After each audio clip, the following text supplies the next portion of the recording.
welcome to another to another episode of the Pound for Pound Boxing Report. I'm your host Michael. Joining me this week from California, Gail Falkenthal of Communities Digital News, and Sean Newton joining us live from Taiwan. What's up, lady and gent? Hey, it's almost fight night, everybody. Absolutely, absolutely. Mayweather and Pacquiao is almost here. It's 2 days away. For those that are new to the Pound for Pound Boxing Report, the Pound for Pound Boxing Report is a live YouTube show /blog/podcast that discusses all things boxing. The motto is, when boxing is good, we will talk about it. When boxing is bad, we will talk about it. The bottom line is, if it concerns boxing, we will talk about it. If you want to find information about the Pound for Pound Boxing Report, where to find us, go to one main place. That's the blog page, p4pboxingreport.wordpress.com. And repeat that, p4pboxingreport.wordpress.com, where you will find articles and whatnot written by not only by yours truly, but also special contributors Kayla M. Lewis, KBC Live on G+, as well as the one and only Gail Falkenthal, who finished a two-part series this week talking about Mayweather Pacquiao. The name of the article is "We're Choosing Sides." Part one was choosing sides for those who are with Team Pacquiao. The other article, which came out this week, which was choosing sides part 2, which was if you for Team Money, Team Mayweather. So check that out. Also on the blog page, we'll find links to where to find us on Facebook, on YouTube, on G+, Podomatic, where you can find all previous episodes of the Pound for Pound Boxing Report podcast. We got a Tumblr page, the Twitter handle, at P4P Boxing Report is the Twitter handle. We got a Pinterest board, RSS feed, where you subscribe to the show. Stitcher Radio, be sure to check us out on Stitcher Radio. Just go to stitcherradio.com and just look up the Pound for Pound Boxing Report. That's P-O-U-N-D, the number 4, P-O-U-N-D Boxing Report. Check us out on Stitcher Radio and tell us what we're doing right with the show and how can we improve with the show. We also have the email address you can find on the blog page. The email address is p4pboxingrpt@gmail.com. And repeat that, p4pboxingrpt@gmail.com. Also, you can have a link to where you can donate your account. And the link for that is donateyouraccount.com/P4P Boxing Report. And repeat that, donateyouraccount.com/P4P Boxing Report. Be a friend, be a pal, be a buddy, and donate your Twitter account. And what happens is, any tweet that comes from the Pound for Pound Boxing Report Twitter page, your Twitter account would automatically retweet any tweet that comes from the Pound for Pound Boxing Report Twitter page. With those matters out the way, let's get the show started tonight. Doing a recap of what went down last weekend in Sweet Science. Headline, of course, by Wladimir Klitschko, his return to the United States after being away for roughly 7 years or so, defending the title against Bryant Jennings, undefeated Bryant Jennings. Klitschko winning by unanimous decision. I will go to you on this one. I'll go to you on this one, Gail. Kind of back and forth discussion about the fight. I had a talk about this fight over on EJ Boxing Live's channel. A lot of folks felt Klitschko won. You had a couple of folks over there who felt that Jennings won. And personally, I felt the fight was a little bit closer than the judges had. I believe they had the judges were 116, 110, I believe, on 2 of the scorecards. I can't remember the third right now. I'll look it up while you're talking. On my personal scorecard, I had, I believe, a 2 or 3 point win for Klitschko. I felt he won, but I felt Jennings did a lot more in terms of the body work that he did not get credit for by the judges. To me, Gail, Klitschko, he was a little bit off. He was a little bit off with the jab. He didn't land the right hand as much. Kudos goes to Jennings, because when Klitschko landed the right hand, Jennings took it very well. But at the end of the day, Jennings didn't do enough. On my card, he could have stolen the bout at the last round, but he did nothing while Klitschko fought with a sense of urgency and really close to show him, in my opinion. Your thoughts on Klitschko's win over Bryant Jennings and how some are saying that Klitschko was not at his best?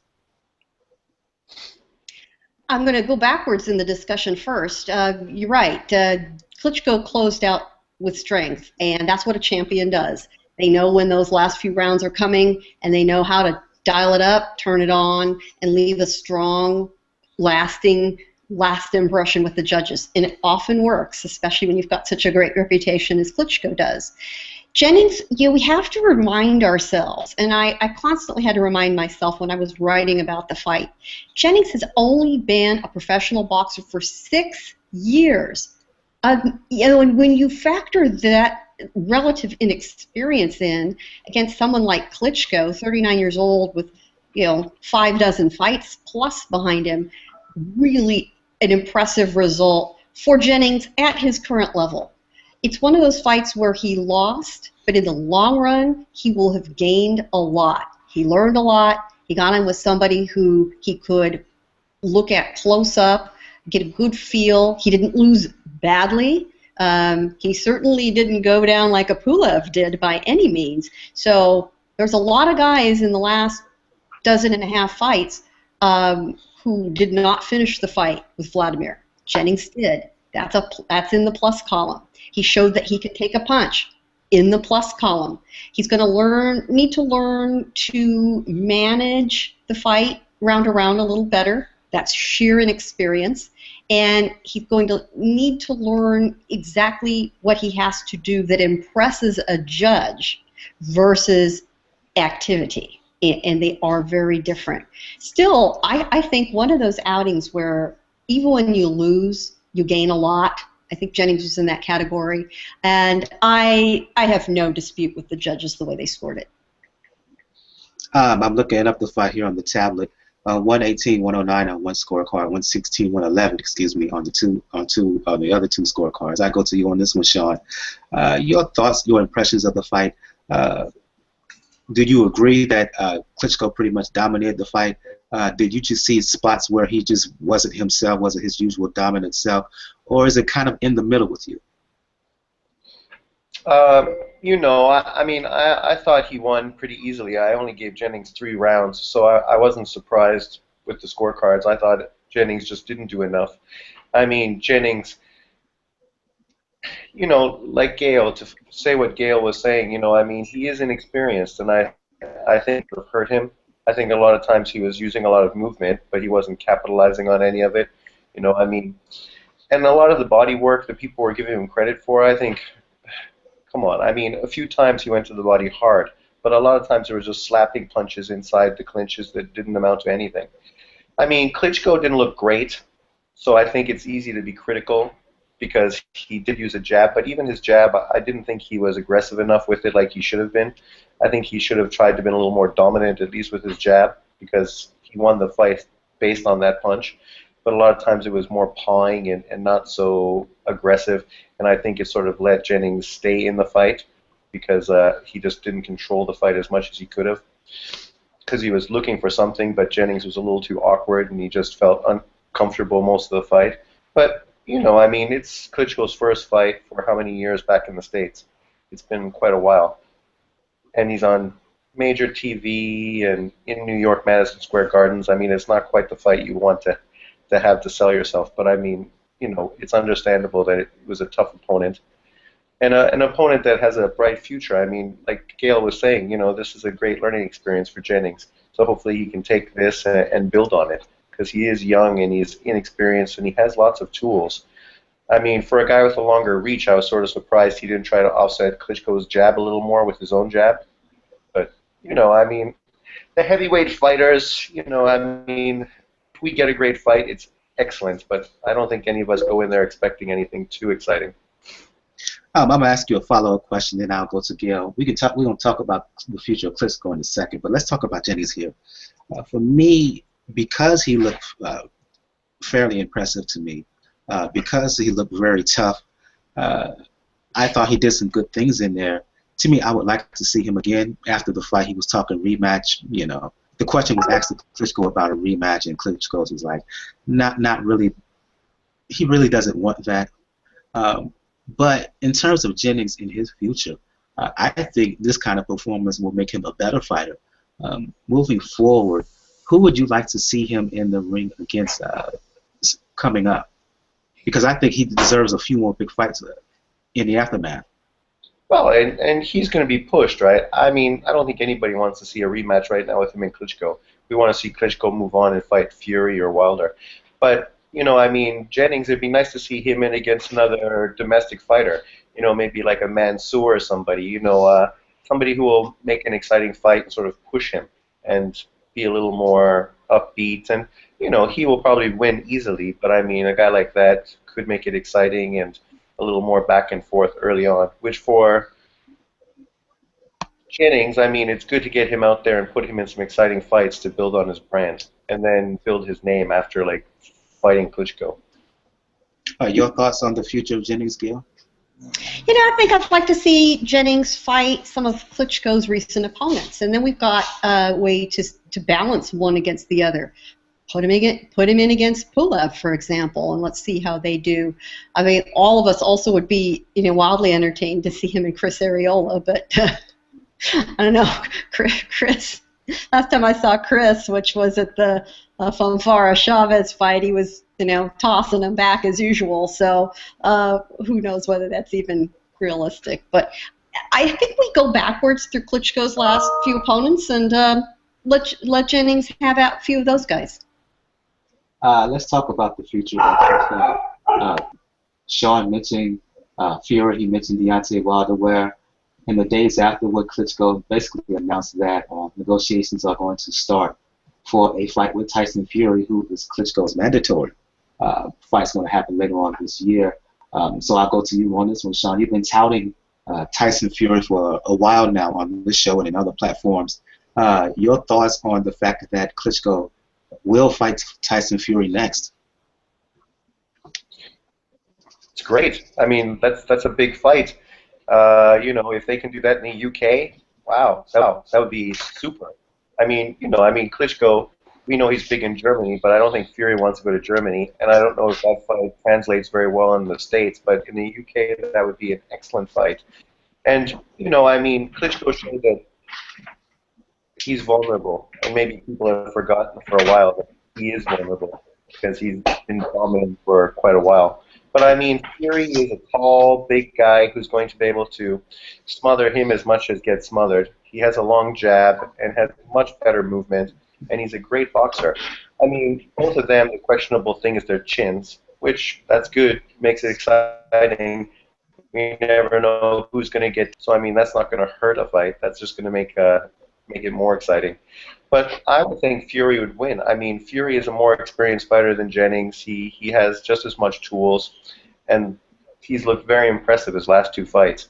I mean, easily winning against, you know, I mean, not A-level fighters, but like B-level guys. I'll go to you on this one, Gail. Sean has mentioned in the past that he feels, I believe, correct me if I'm wrong, that you feel that Tyson Fury may be the best heavyweight in the world, or the guy who can give Klitschko his biggest challenge. Am I right about that, Sean? At this point, I think he's the best heavyweight in the world. Yeah. Okay. I haven't heard your thoughts on Tyson Fury and the prospect of him facing Nick Klitschko. How would that fight turn out? So I'll give you the opportunity now, given that the two will fight each other later on this year. So speak on the prospects of a Klitschko-Fury bout.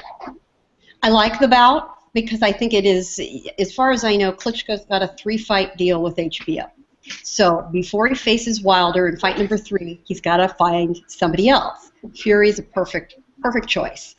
And I don't think it would be a bad fight in the U.S., it's particularly if they go back to New York. The Garden was packed, 17,000 plus for the Klitschko fight. That is great news for boxing. Now, was it because Klitschko is such a big draw? Jennings such a big draw? Maybe not. You know, it may be spillover from the overall excitement in boxing in general because of Mayweather and Pacquiao this weekend. So, hard to say whether that would translate to another big turnout in New York. But what Fury also has is that ability to rile up an audience. You know, he's a wild guy. He's a trash talker. Americans love that stuff. You know, that might help be a draw. You know, you have so many expatriates in New York from everywhere imaginable, and you know, it is not a far clip from Canada, where you're going to have a lot of, you know, British following fans. So I think it could easily take place in New York. You know, if it takes place back on Fury's turf, great. I can't imagine Klitschko letting that happen. So, and I think you're right. It's not going to happen in Germany. So, You know, maybe they do it somewhere else. In Europe, I'm trying to think where did he fight in Sweden before, a couple fights ago? He fought somewhere in Scandinavia a few fights back. You know, maybe that's the default. But I say, hey, bring it back, right back to New York. It worked once. I think it'll work again. Jennings is not a big name, so you know, it's not like Fury would be the breaking point for another New York fight. Okay, let's move on and talk about the main undercard of this bout that took place at the Garden.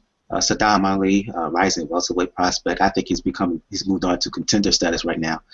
Scored a very good win, in my opinion, over Francisco Santana. Talked about this fight last week, Sean, and I'm going to you on this one. I thought that Santana was an improving fighter who had fought some really solid guys and had beaten some contenders with undefeated records who were thought fairly highly, and had not only beaten them but knocked them out. So going into this fight, he had momentum going into this fight with Ali, who had scored a very impressive stoppage over Abregu last time out.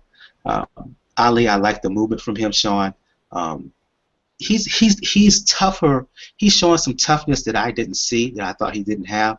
And I'm impressed with that, particularly when you consider the fact that Santana weighed in at 167 pounds. He came into the ring, so he was functionally a super middleweight. But Ali, solid win. He showed skill. He showed very good movement. His counterpunching ability was there. He went to the body some. Great variety of punches, and the punches did damage if you saw the face of Santana afterwards. So, your thoughts, Sean, on Sadam Ali's win over Francisco Santana last week at the Garden on the undercard, Klitschko and Jennings? I think it was a good win. I mean, like we were saying, I mean, Santana is a good fighter, and I mean, he's not old, washed up. I mean, he's in his prime and looks to be getting better. And he showed against Sadam Ali that he's a tough guy and that he could adjust. And he was trying lots of different things to get the edge on Sadam Ali, who showed a lot as well, like you say. I mean, he showed toughness, which I think some people criticized, or not criticized, but questioned about him before, if he was just a good boxer but not really a tough guy who could deal with the bigger punchers and the tougher guys in the division.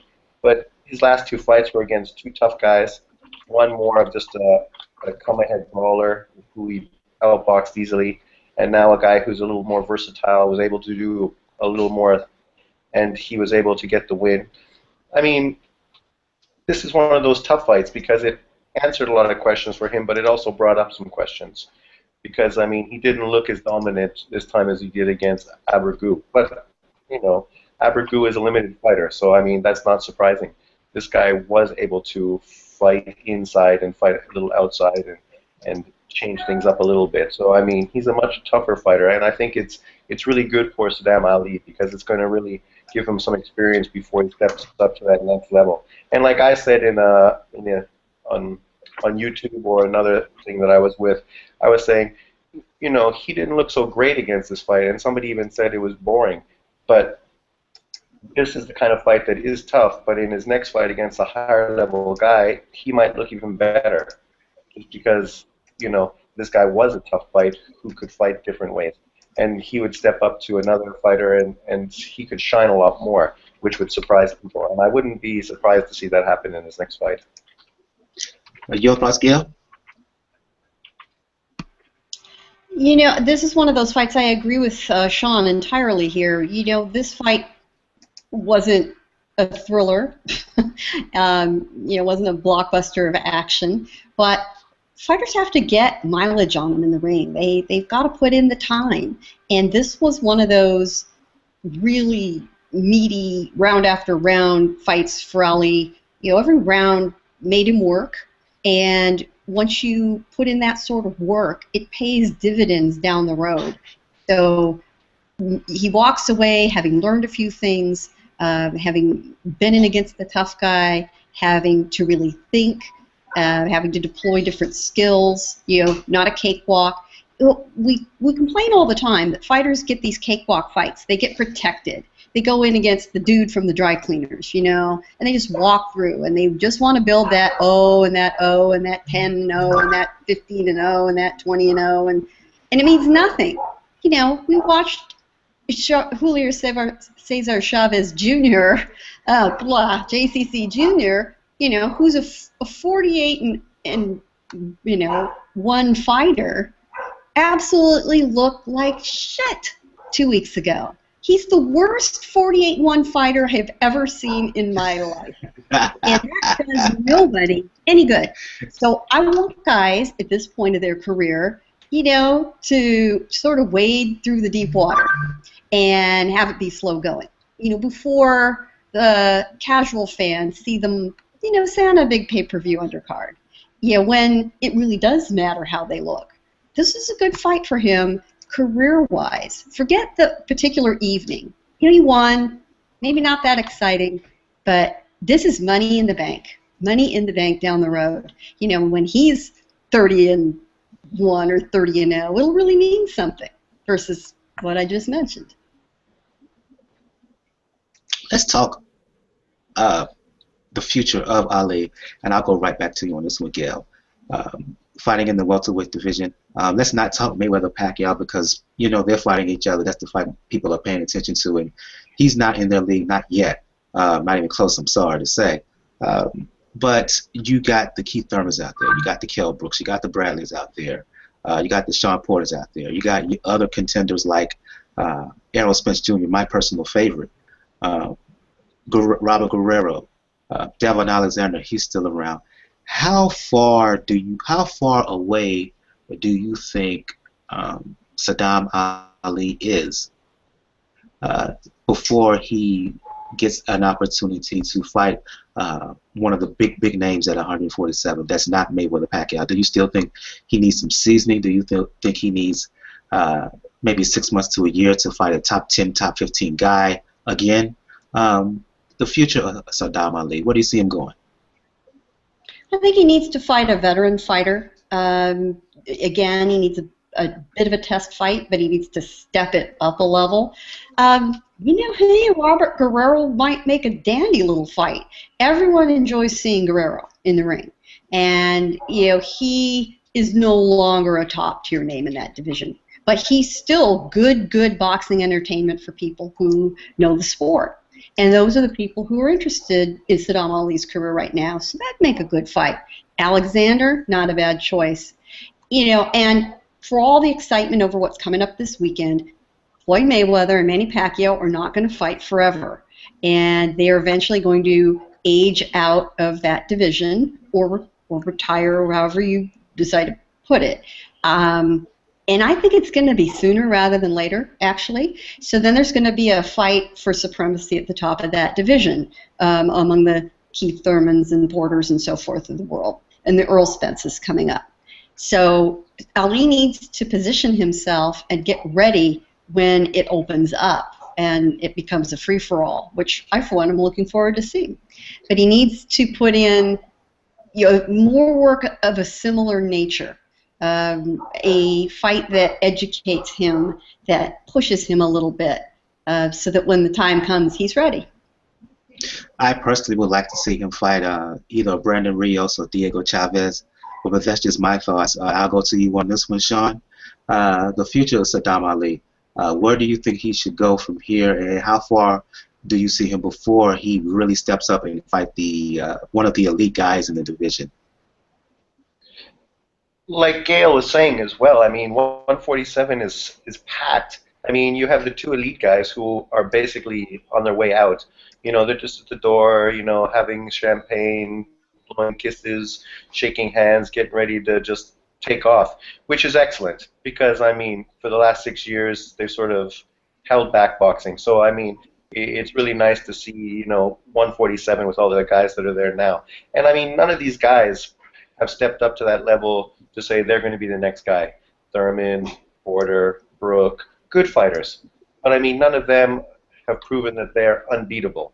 And then you have this new crop of guys like Earl Spence Jr., you know, Sammy Vasquez, guys like Sadam Ali,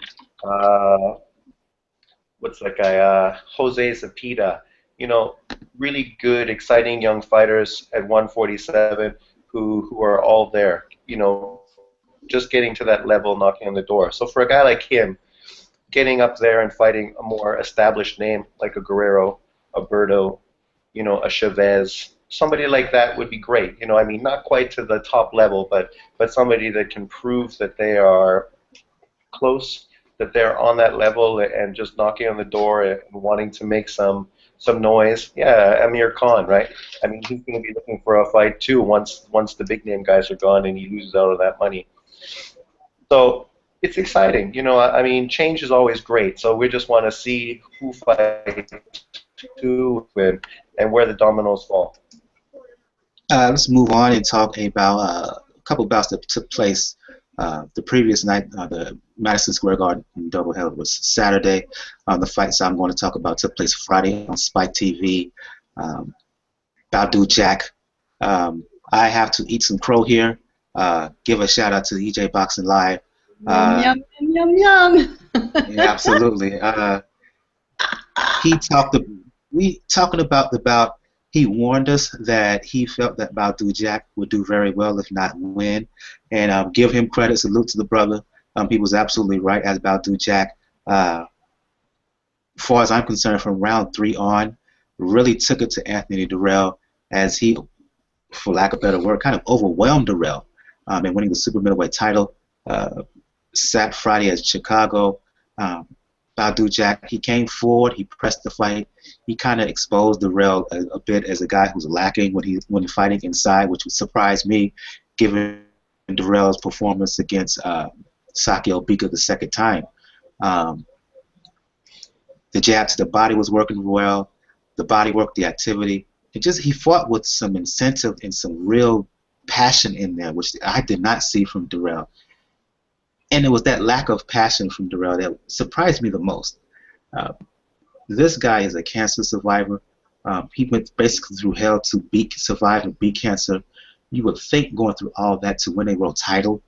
I'll go to you on this one, Gail. You would think going through all that to win a world title, he will fight with more heart. He would be more assertive, with more force. But he didn't. And when you started seeing him complain,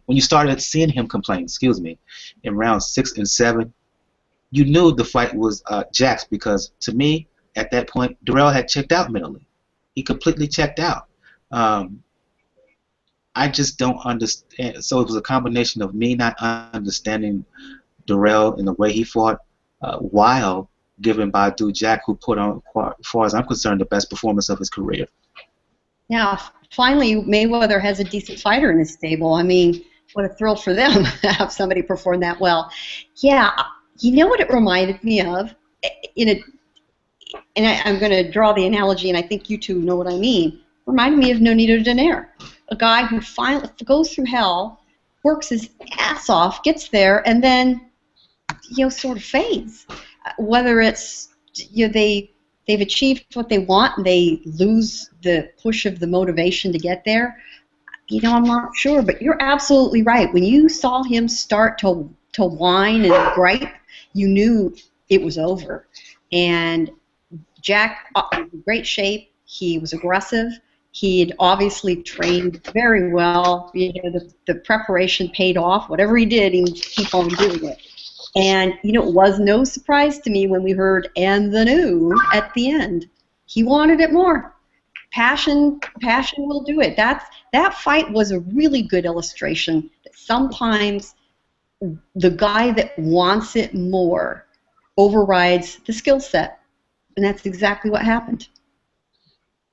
I'll go to you on this one, Shauna. Gail is absolutely right, because even in the aftermath, I still believe Anthony Dirrell is the more talented fighter. I believe he's the more skilled fighter, as I said last week. But to Gail's point, when you come up against a guy who's really determined, who really wants it, who's really motivated, that can pay dividends, and that can be the difference in the end. I don't know if I would say that Dirrell is more skilled. I mean, Dirrell is always mostly got by basically the fact that he had power. And I mean, he's been pushed because of his circumstances. I mean, against Bika, he never looked good, and Bika was a washed-up, flat-footed, limited fighter. And I thought he should have beat him easily the first time. And like last week when we were saying, both of these guys were fighting the two most limited champions in their weight classes. So the chances were there that they could get a win. But I mean, prior to that, they'd never shown anything. And I mean, Badou Jack showed in his last fight that he got steamrolled. And I mean, but he's always had skill. But I mean, he got steamrolled by a guy, so it questioned his chin. And now he was stepping up against a guy with big power. Couldn't that be a case of him just getting caught cold?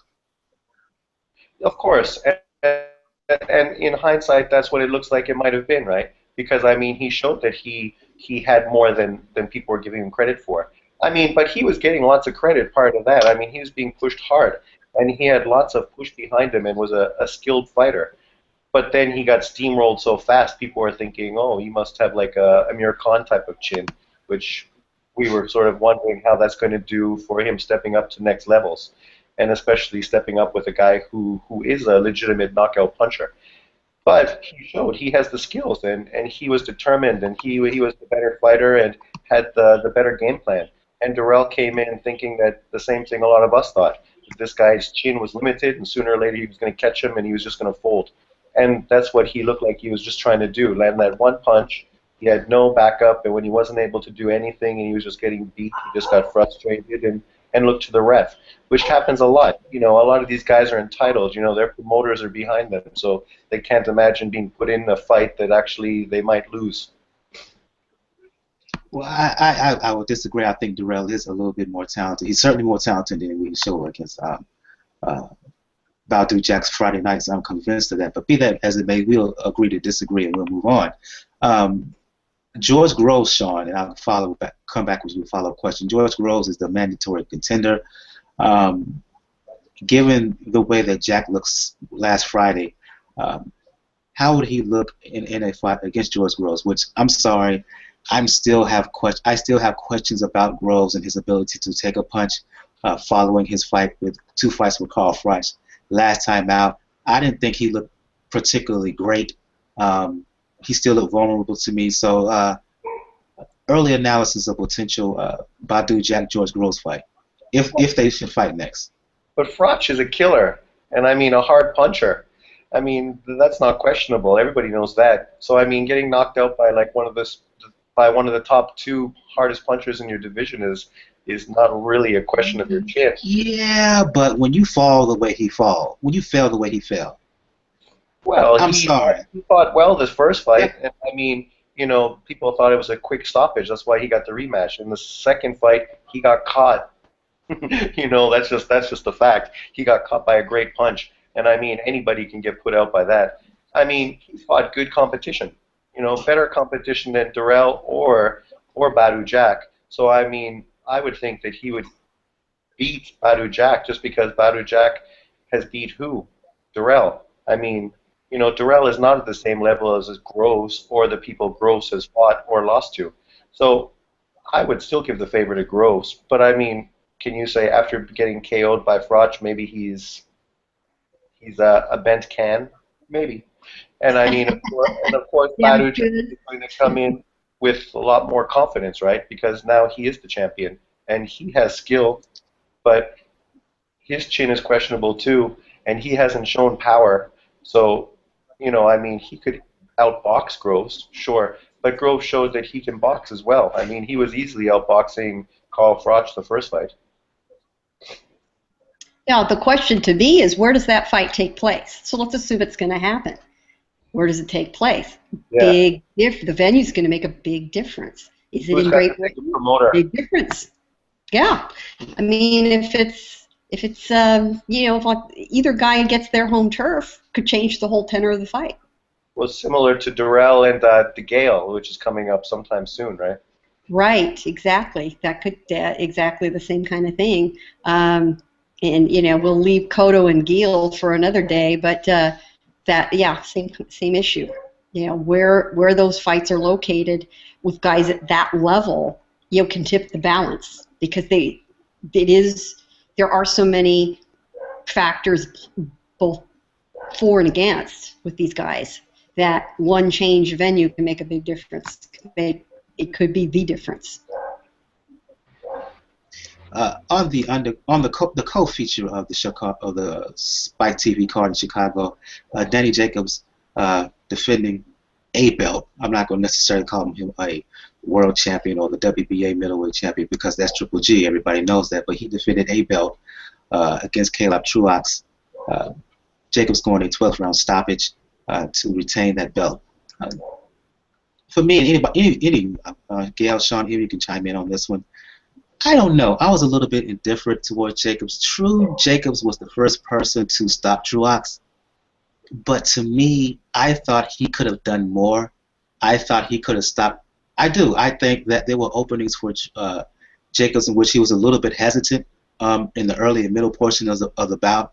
I thought he could have landed more punches, and if he would have landed more punches and opened up, I think he could have possibly got the stoppage sooner because once he really did, you saw what happened.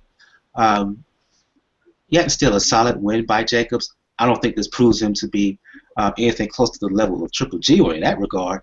But Gail, Sean, please chime in. Your thoughts on Jacobs' win over Truax? I thought it was a little bit incomplete. I thought he could do more. Well, the bottom line is he did get the win, which is important. But I agree with you. I think he had a chance to impress, and he let the chance pass him by. You know, there are wins, and there are, wins on paper. I don't think this was a win in reality for him. It didn't advance his career like it should have.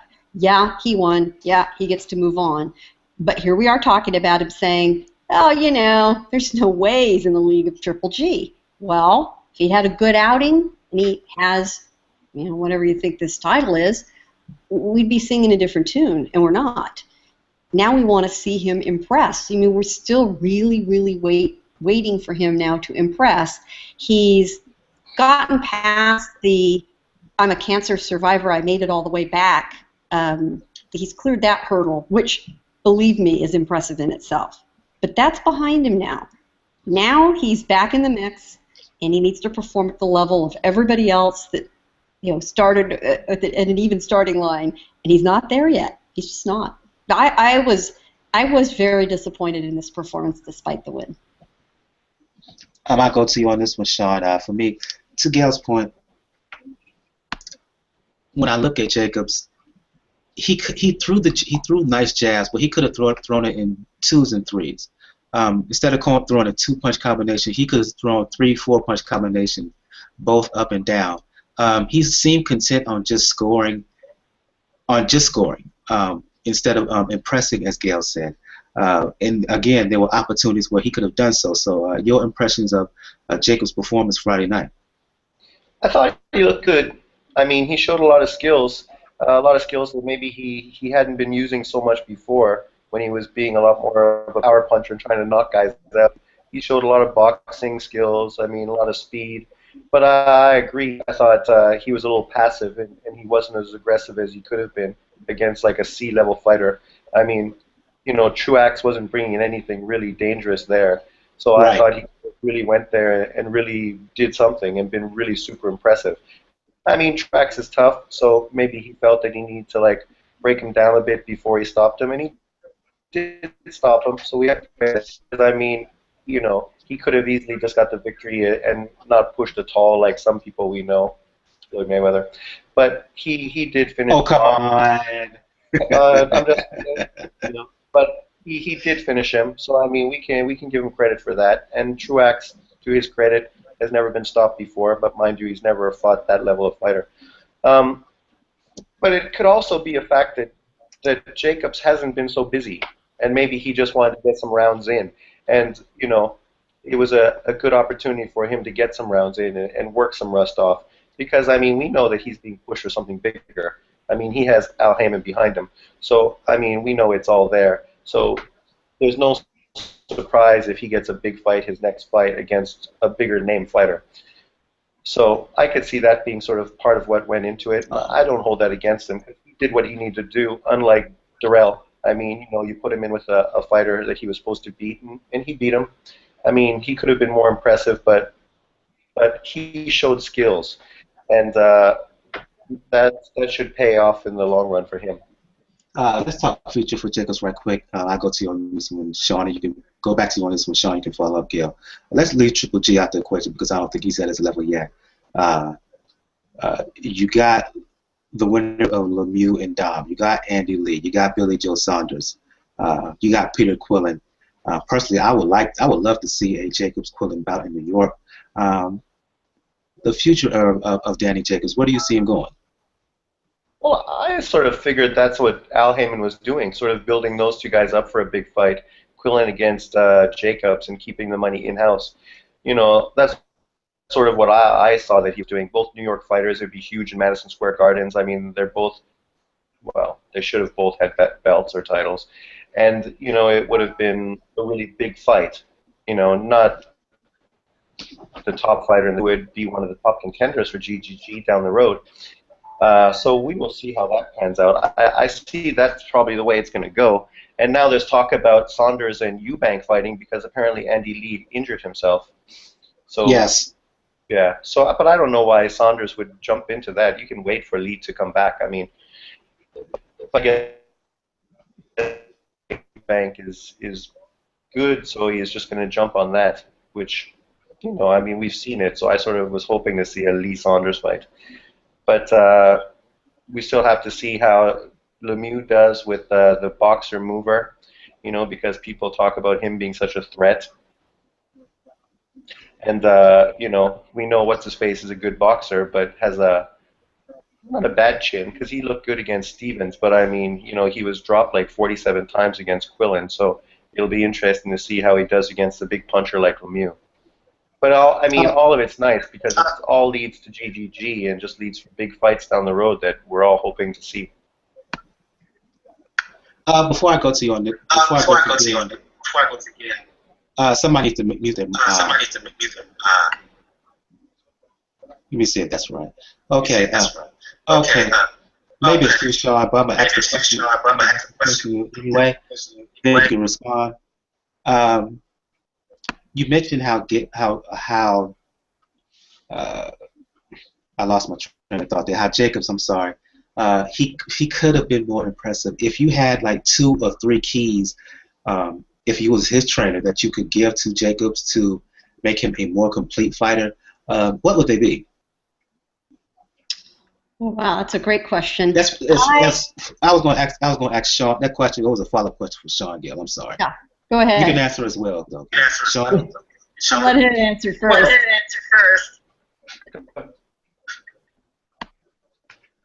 Go ahead, Sean. Go ahead. Okay. You know, I mean, he's shown like that he has power and that he can bomb guys out. So I mean, that was never a question with him. That's sort of how they built him early on until he got demolished by Pirog. And then he's come back, and now he's showing that he's sort of focusing a little more on his boxing and movement and jab and skill and speed, which is good. I mean, that's what you want to use. You want to use your skills to set up your big punch. But I just feel that he needs to be a little more aggressive with those, like you were saying. You know, throw combinations, not just 1, 2 predictable punches, but you know, use your movement and use your speed to get off, to, you know, overwhelm guys. And, you know, you can pick your spots where you do it, obviously, but I mean, I think if he wants to sell himself and market himself bigger, he needs to be a more exciting fighter. And then there's big money out there for him, and he's got the skill. You look at Quillen, he's not exciting. He's a big puncher, but he also isn't active enough, and he looked really against Lee. Whereas Jacobs looks fast and explosive, and he's shown that he has power. So it'll be good to see him put that together by using combinations and being a little more aggressive with his style. Not wild and reckless, but just, you know, controlled. I posed the same question to you, Gail. Mute your mic. There you go, Sean. Mute your mic. I posed the same question to you, Gail, and as well, discuss the future of Danny Jacobs. Where do you see him going from here? I concur with Sean. He needs to be more aggressive. I think he needs to train now for speed versus power. I think that would be good for him. But I think it is a very tough hill to climb to teach someone to be more aggressive. Really, really tough. You think a guy who survived what he has survived would throw caution to the wind. I mean, come on, what what worse could happen to him that he hasn't already gotten through? That would be my mindset, I guess. But can you do that? I'm not sure. So in lieu of that, or in addition to that, speed could be his friend. And, a guy in those middleweight classes, from welterweight up to super middleweight, are big enough to really hit hard, but small enough to move fast. And that's what makes those divisions, to me, so exciting. They're the best intersection of both. So that's where I'd go with him, is speed. Yeah, so let's move on. We're going to not talk about we're not going to have any news to talk about this week because the news of the week is the fact that Mayweather Pacquiao is almost here, 2 days away, 2 nights away to be exact. Talk about it all week. ESPN has been around the clock with it to the point it's been kind of annoyed to me, to be real talk. I will go to you on this one, Gail. Since you're out there in the West Coast, since you had the press conference airing on your media outlet, Communities Digital News Live, the vibe, what's the vibe out there for Mayweather Pacquiao? Is it as big as I sit watching here, where I reside here in the Southeast? Talk about it. It's bigger. It is bigger.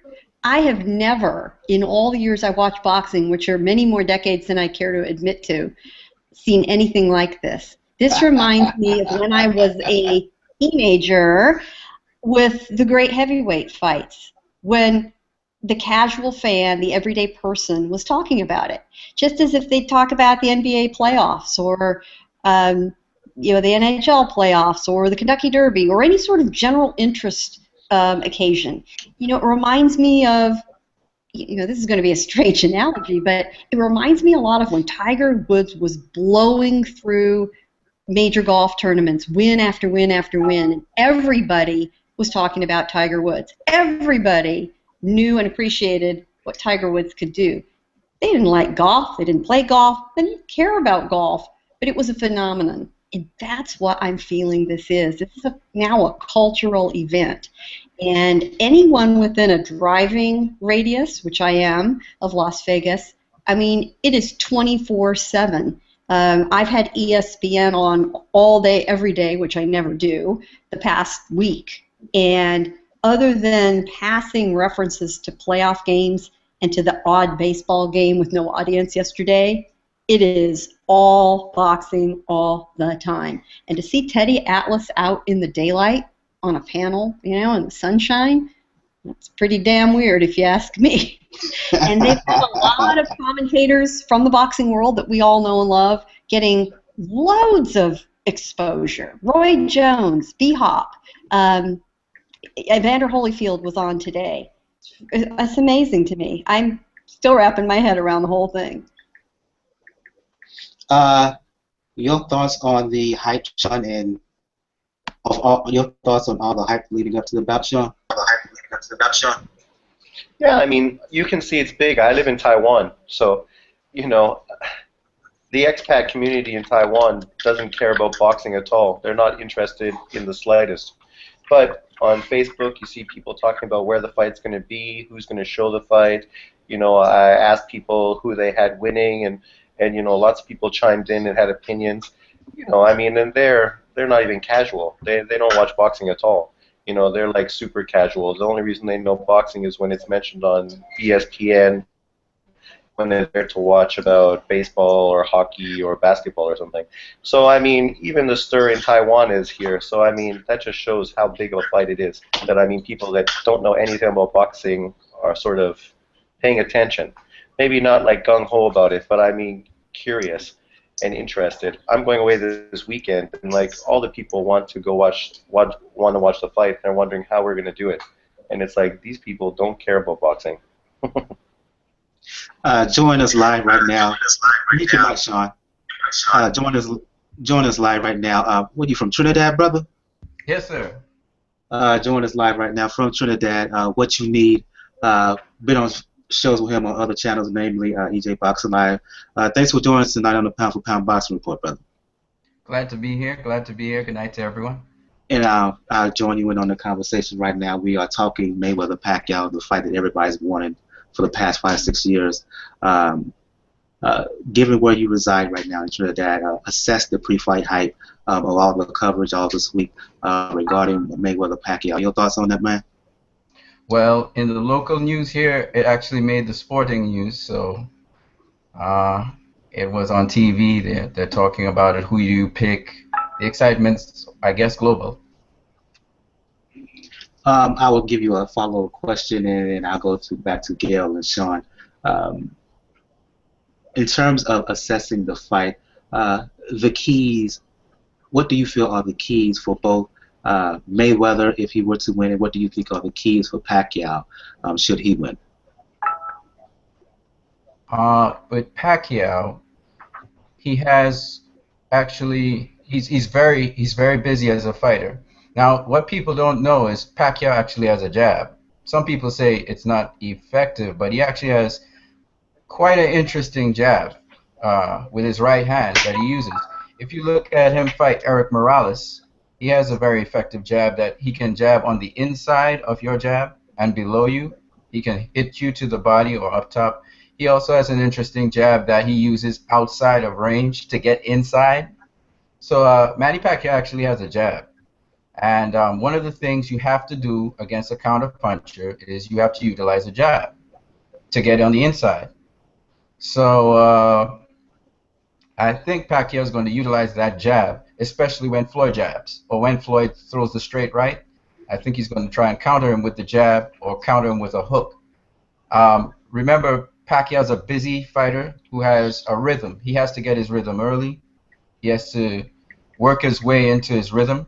He has beautiful upper body movement. He moves from not only from side to side, but he also moves with his feet. So what he has to do, because he's going to stay on the outside and come on the inside. That's how Pacquiao works.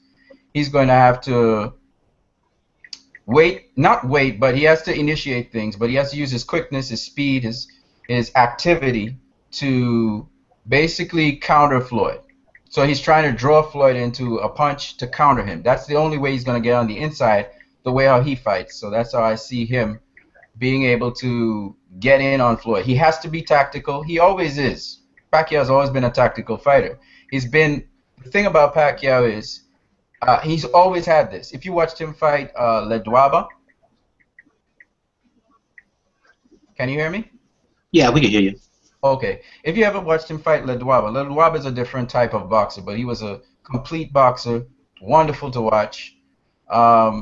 If you watch it how he approached Ledwaba to land the body shots, because Pacquiao does land a lot of body shots. People don't know this. But again, sometimes when you think it's a headshot, he's actually landing to your chest, right?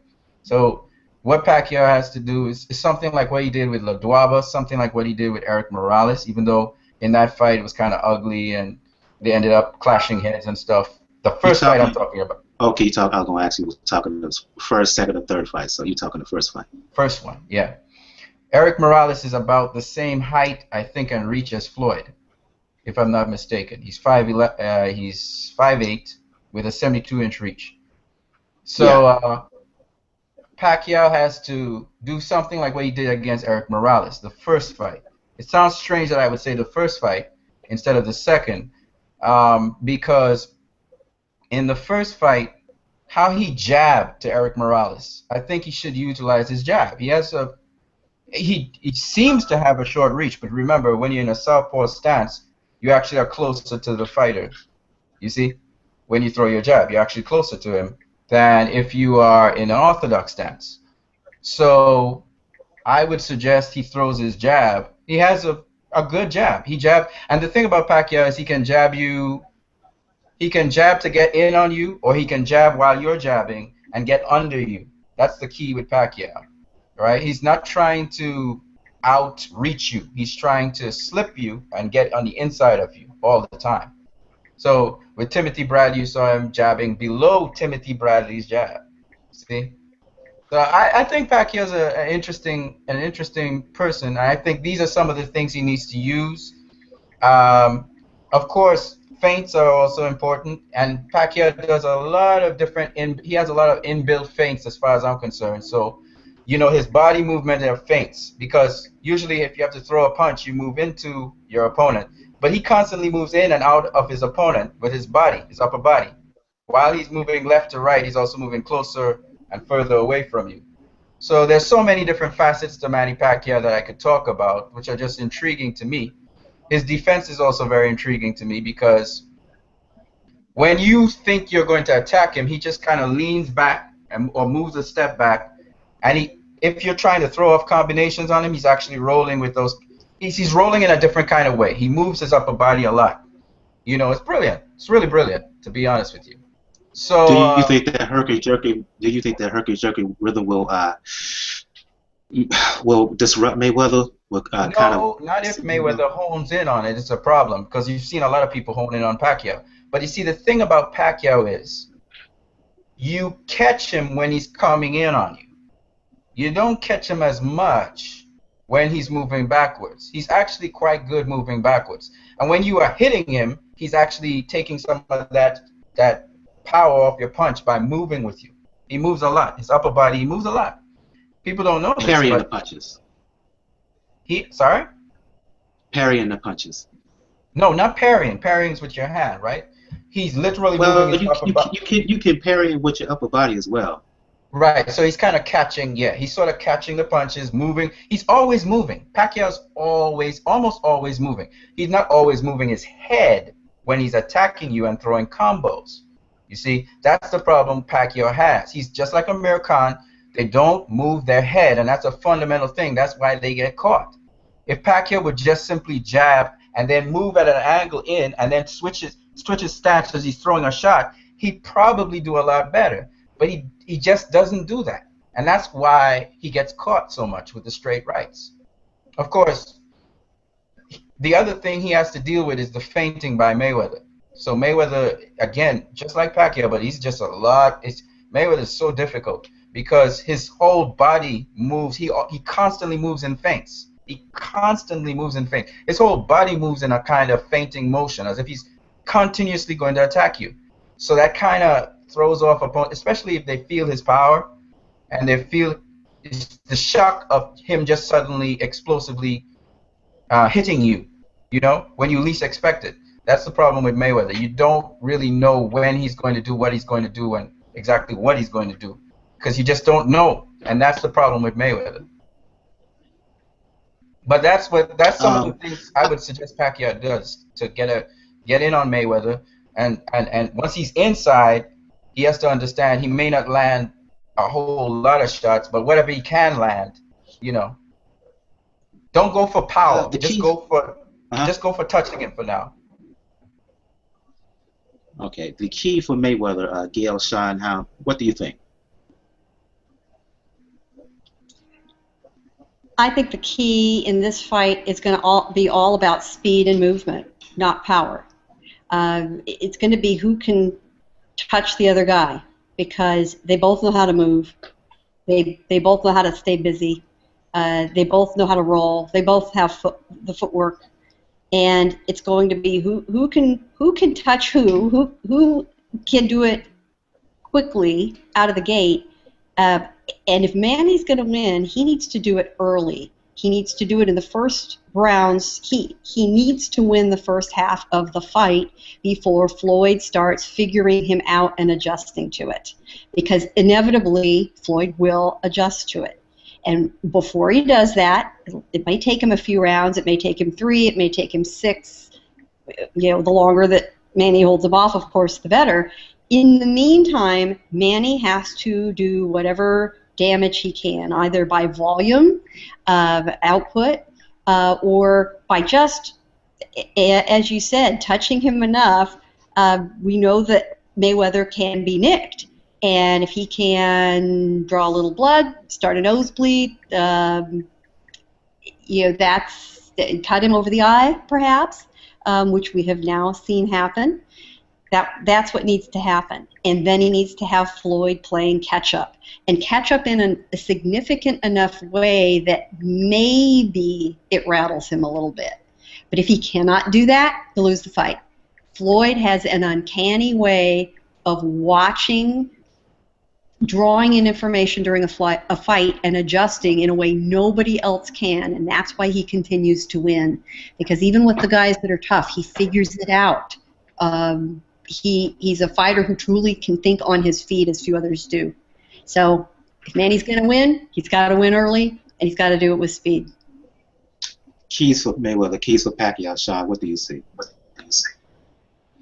I agree with both of them. I think Manny's going to do what you need was saying a lot, you know, using a jab a lot and getting inside. And I think that will be important, especially like Gail says, being aggressive early and trying to dictate the pace.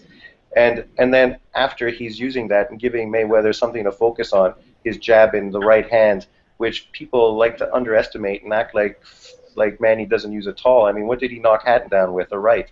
So he has those punches, and I think if he uses those a lot early on and pushes the pace, and then later on when Floyd does adjust, then he'll be able to use his feints a lot more and focus a little more on his left. You know, he just gets too left-handed focus and is just focusing on that, then I think in the second half of the fight, I mean, Floyd's going to start timing him, and Floyd's going to hold him, and he's going to frustrate him. He's going to try to throw off his timing a lot and just try to dictate the fight. He's going to, I think, use a jab a lot like he did against Canelo and he did against Maidana in part 2. But then he's also going to hold a lot as well, just to sort of smother him and throw him off and sort of stop the pace. Because, you know, Floyd's good at fighting at his pace and good at controlling the pace, even without throwing punches. Whereas Manny controls the pace by being aggressive and by being offensive. So I think Floyd is going to, you know, Floyd always adjusts his style. I can see him walking Manny down sort of to take that aggressiveness away from Manny that we think Manny needs to use. And then after that, I can see him then backing up and using a jab a lot more, and then, you know, holding a lot when he starts to counter and Manny gets too close to him, and just to smother him. But I mean, Floyd, you know, he's a great counter puncher. He has a long reach, and he has quick reflexes. So these things all play into his advantage. But what doesn't play into his advantage as much anymore is that he uses a wide stance, and you know, he uses his body to avoid punches a lot. If Manny can use his feet and his quick feet to get inside and use that to his advantage, then I think he's going to catch Floyd. I mean, I think he's going to knock Floyd down in the third round. I mean, you know, second, third, fourth, you know, with a right hand. And because Floyd is going to be so focused on that left and biting on those feints that he's going to get caught and countered. But either way, it's going to be a good fight. I just hope whatever happens that it's an exciting fight, and you know, both guys do a great job. I mean, this is a fight that everybody's been waiting for, and hopefully it doesn't come out to be sort of a dull fight where everybody's being a little too afraid to fire their shots, feinting, being too technical, not wanting to make it a mistake and let the other guy counter, which you can see that possibly could be what happens. But I'm hoping that doesn't happen. A couple of sidebars. Mute your mic, Sean. Oh, sorry. Go ahead. What you need? Go ahead. I wanted to say Manny can't go too deep inside, because Mayweather also knows how to fight on the inside. Now Manny can fight on the inside a little bit as well, but you don't want to go too deep inside with Mayweather, because he gets the advantage in there as well. So you have to stay. It's very technical, but you have to sort of come in, land something as you're exiting, sort of come in and then exit. That's what he has to do. He has to have an escape route, and he has to come in with an escape route in mind. See?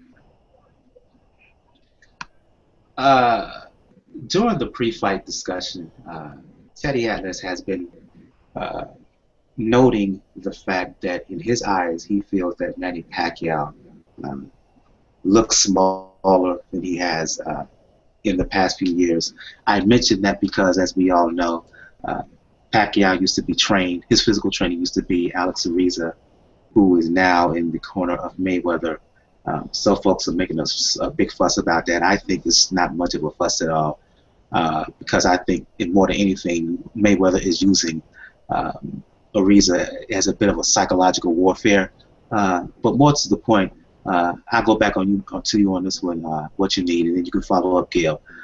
What do you think about the kind of the scuttlebutt, if you will, about Manny Pacquiao, how he looks according to Teddy Atlas, as well as this issue with Alex Ariza? Oh no, Pacquiao looks to me the same. I'll be honest. I don't know what his conditioning's like. I've seen him train, and he does a lot of core body work, so I think he's up to it. I think his stamina is going to be fine as well. But the only difference is Alex Ariza. I don't know what he does, but he seemed to have done an excellent job on Marcos Maidana with the first fight against Floyd Mayweather. So whatever he does with his athletes. Well, I say that because, excuse me, what you mean, because if you read between the lines, Atlas is kind of implying that with Ariza, Pacquiao may have been on something. I'm not totally buying it, but really that's the point. It's the implication that Teddy Atlas is throwing out there. Well, he has some kind of grounds in a way, because didn't Brandon Rios get found out with some diuretic? That's true. So is Alex Ariza a shady dude? Who knows? You know, that does put a question mark on everybody.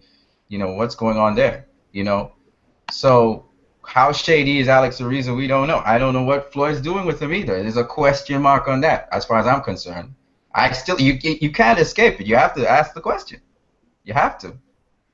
Well, I think you have to ask the question, but you know, Floyd is not a guy who lets himself get out of condition in between fights. Floyd walks around at fighting weight pretty much 365 days a year. I do agree. I think there is a lot of psychology behind this, of you know, getting in the face of Pacquiao, just as the remarks that Freddie Roach has been making and really stepped up in the last week has gotten all sorts of attention, and that's all part of the game. You know, I don't know how much input Ariza is or isn't having, but Ariza has been a bone of contention before, and you know, they're trying to make him one again. Wait, why? Okay, never mind. Go ahead. I was gonna say, why is Angel Memo Heredia? You know, why is he sort of? I know he's been in the business a long time. I know Ariza's been in the business a long time. It's not yesterday they came into business, but it's just so weird to see the both of them, you know, mentioned in the same sentence with the Floyd Mayweather. And then Heredia, we know Heredia works with a lot of athletes, but still, he worked with, you know, Badou Jack and Vanes Martirosyan, and now he's working with Paulie Malignaggi. So I know it doesn't mean anything, but it's just so weird to see the two names, Ariza and Heredia, mentioned. You know, that's the thing that kind of, you know, I'm just saying. I'm not saying that, you know, I'm just saying. It's just amusing to me. Your thoughts, Sean? Yeah, I mean, that's true. You know, Heredia is a known drug cheat. And if you want to clean up the sport of boxing, having him in your corner seems a little dodgy. You know, I mean, you should be being with people that are across the board considered clean and not questionable, unlike two people that are now working with Floyd. But above and beyond that, I mean, I sort of think Atlas and, you know, a guy who's supporting Manny during the conversation, but then questions him being on PDs and looking smaller than he looked before. I mean, I don't know how much smaller he looked, considering that his weight is higher now than it was before. Right. I mean, if you have more muscle, you're going to weigh more. So what are you talking about? And there's lots of different PEDs you use. I mean, people use PEDs so they have more endurance, so they recover, not specifically all about being stronger and bigger. So, but people love to make those excuses.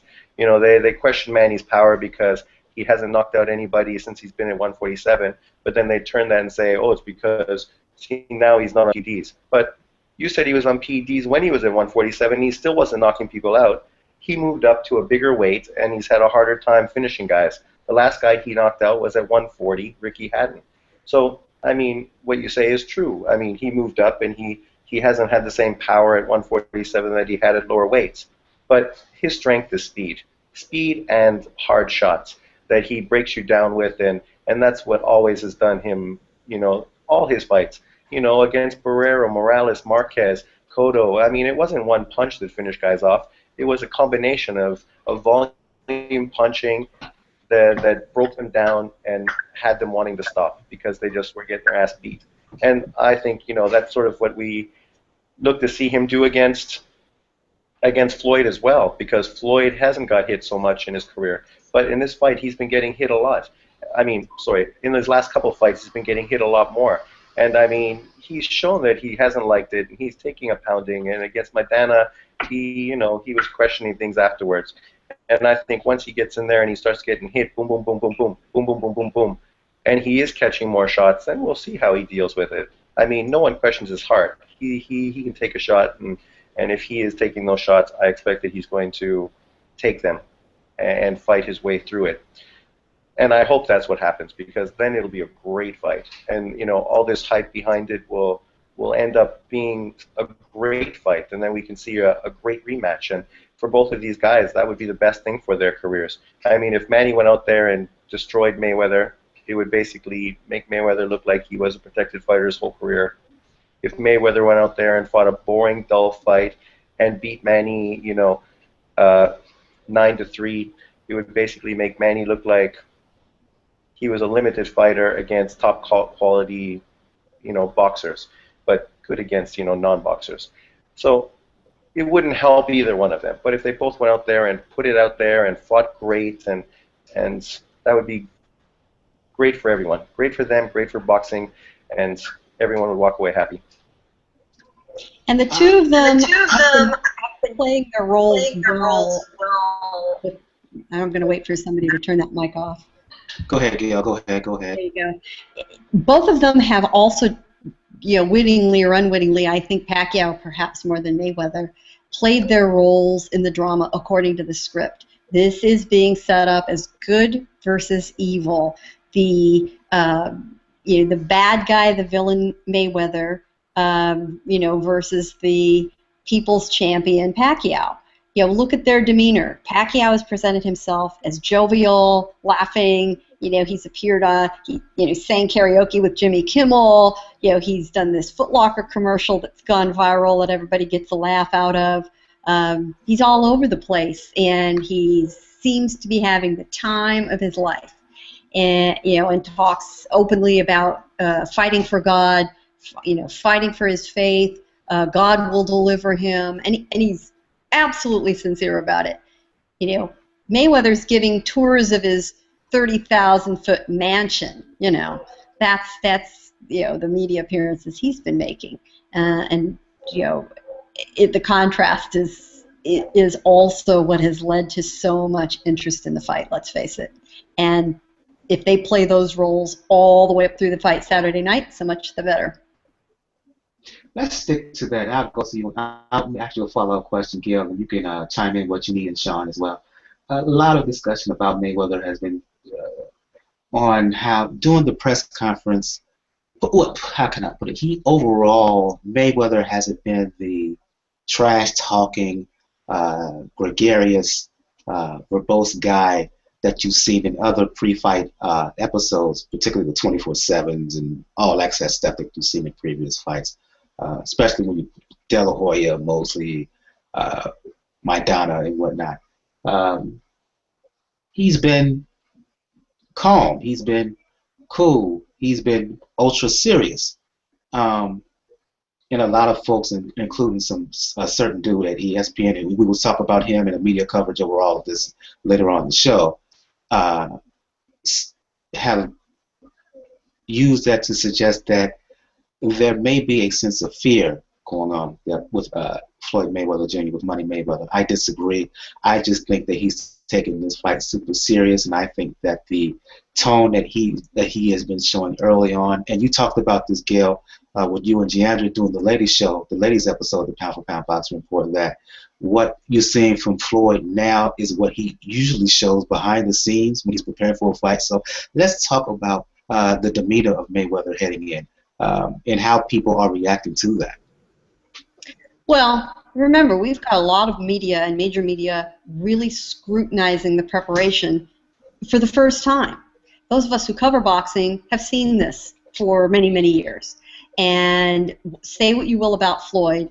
Floyd is devoted to his craft, and he's a businessman. And he is getting down to business. He's going to focus. He wants to win. This is important to him and his legacy. I also think there's another piece of it, which will go along with our conversation later, is he's, believe it or not, got a very good publicity team behind him, a woman named Kelly Swanson who advises him. And I think another reason he's not trash talking is because there is a new level of media scrutiny by general media. I mean, when you have people like Katie Couric interviewing him, you're dealing with an entirely different circle of media. The more he trash talks and the more he decides to mouth off, the more he draws in negative attention to the things he does not want to talk about, which is bubbling up and in the last couple of weeks has been talked about more than I can ever recall, which is his history of domestic violence. So he can't be out there, mouthing off and taking his girls shopping for shoes and some of the other things we've seen in the past. That would invite the scrutiny in those areas that he doesn't want. So whether he's been advised to lay off or he's decided, and it's on his own, that this is in his best interest not to draw that sort of attention with his own behavior, that is the right thing for him to do. And if he was my client of my public relations firm, that's exactly what I'd advise him to do, is what he's doing now. Take it seriously, look serious, look businesslike. Sure, surround yourself with the various celebrities, that's part of it. But the one thing he does do that he's never been faulted for is excellent preparation. He's diligent in the gym, he stays in shape, and he's trying to keep the focus inside the ring instead of his antics outside the ring, towards Viz Mansion aside. What you need, Sean, your thoughts on what Gail mentioned in terms of why Mayweather may have a different demeanor, at least to the mainstream folks, heading into this fight with Pacquiao, as opposed to their perception of Mayweather, his attitudes in previous bouts. What you need, and then you can follow up, Sean. What you need? Unmute your mic, bro. Go. There you go. Right. Well, if he had to, I think he's done this before with Canelo Alvarez, with Marcos Maidana, the first fight, with Robert Guerrero. He didn't actually do any promotion. You'll notice that Freddie Roach and Pacquiao's team has been more vocal. And the major reason is they're also promoting the interest in the fight. You have to still keep the interest in the fight. If at any time people think this is a one-sided fight, or they believe in any way, shape, or form that this is not going to be exciting in any way, they're not going to buy it. So you have to convince the public that this is a fight worth paying for. This is a fight that they have to see. So you'll notice that the other side is sometimes vocal, and it's all about promotion all the way through. It's all about trying to garner support, whether it's whichever side you're on. So sometimes you see HBO do a special on Floyd. It's to sort of get people interested who would not normally be interested in seeing this fight. It's always about promotion, regardless of what personal feelings people may have. So in this case, this is a big fight that, he doesn't have to sell. So people are seeing Mayweather as I don't, what's the name again? Sorry. Gail? Gail was suggesting. Sorry, Gail. Pardon me. I forgot your name. I'm what you need. I'm Anson as well. So I think that I'm sorry. I apologize. It's just that I think that on a promotional level, he doesn't have to do that. But in addition, I think you guys are actually seeing Floyd Mayweather, not Money May. Money May is not around at all. That's a character that, as you know, is in the WWE and so on. They're characters. And Money May is a character, which he's flamboyant, he's flashy, He shows his house, he shows his car, and that's an aspect, that's a dimension of Floyd that he puts out there, right? But that's not really Floyd. Most people who know Floyd, they say he's very respectful, you know, and so on. And that's the Floyd you're seeing now. So I think that's one of the things you're seeing. And of course, he is loud and he is flamboyant as well. And if you've seen some of the clips of him outside of major media circles, he's doing that. But like Gail was saying, the other thing is you have all these other media where you can't curse and swear on Fox and so on and just have all these beep, beep, beep. You don't really want all of that, you know, on a wider, on an international level, on a mainstream media level. You don't really want that happening. So on a sporting level, you know, you had all these sporting media that would come in, but now you want people all over the world to see who you are in a sort of manner, which is, look at Adrian Broner. He's on Premier Network Champions right now, right? Premier Boxing. He's not doing all those antics anymore. He's not promoting. He's not flamboyant and flashy anymore. He's not crazy anymore to try and get you going, what's wrong with this guy? So you go and watch him. He doesn't need to do that anymore. So it's a sort of model. It's a business model that Broner says he's not. He doesn't need. He's been told not to do that. Broner could barely contain himself. Broner has still got plenty of crazy in him. Yeah, he's been told not to do that. That's all that is. Well, you know, he barely made it through the first PBC appearance before he launched into his anyone can get it, etc. You know. But you have to understand, PBC is going to be on. PBC is going to be on NBC, Spike TV, etc. So these networks, they don't really curse, they don't really swear, they don't use obscenities, they don't. You notice he was dressed up as well. So there's a format. Right, but until he did his post-fight interview, and then he launched into kind of the same racist tirade he did at a previous fight, and PBC had to cut him off. The other funny thing is, I noticed while we were watching the bouts that people are complaining, watching PBC on NBC, hey, how come the audio keeps dropping out? Well, gosh, I wonder why. It's because the guys in the corner are doing what guys in the corner do, and the trainers are saying what trainers say, and the guys in the front rows are saying what the guys in the front rows say. And they have to keep dropping the audio out. They're on a delay, and they hear, you know, F this, F that, MF this, and they got to drop the audio out. So they lose half the soundtrack. So yeah, that's part of the deal. But again, boxing is going ultra corporate like it is now. That's one of the concessions that fighters have to do. It's the same thing in the NBA anyway. Sometimes people curse and swear and stuff, but they edit it out. But what I'm saying is that this is when you go into mainstream media, NBC, you know, CBS, these kind of networks, you can't really, you know, you can't be behaving a certain kind of way. So I think this is what you're seeing with Floyd, basically. I don't want to go into the domestic violence stuff. I'll leave that for somebody else. I'm sticking with boxing for now. But suffice it to say that I think that's why you see that Floyd. Mainly, he doesn't have to do anything. He doesn't have to do as much, at least. That's why he's just been focusing on training.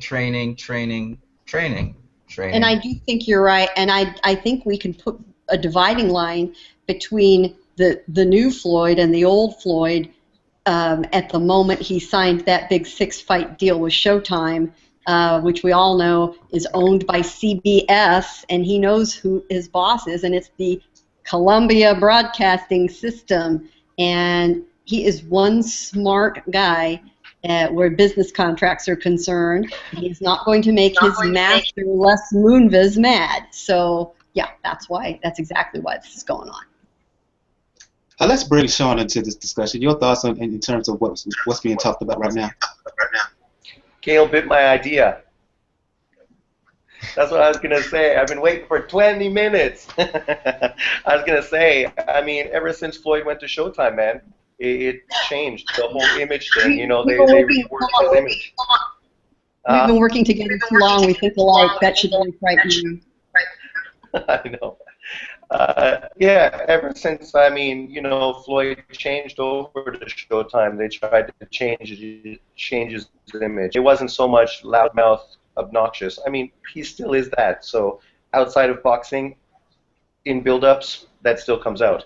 But I mean, in the work for the fights, I mean, he tends to focus on what he needs to focus on. He lets the opponent be the one that trash talks and builds the fight. He lets his camp, his father, do most of the talking, the same as Manny lets Freddie Roach do the talking, and they can build up the fight, create the controversy, and say all the stupid shit.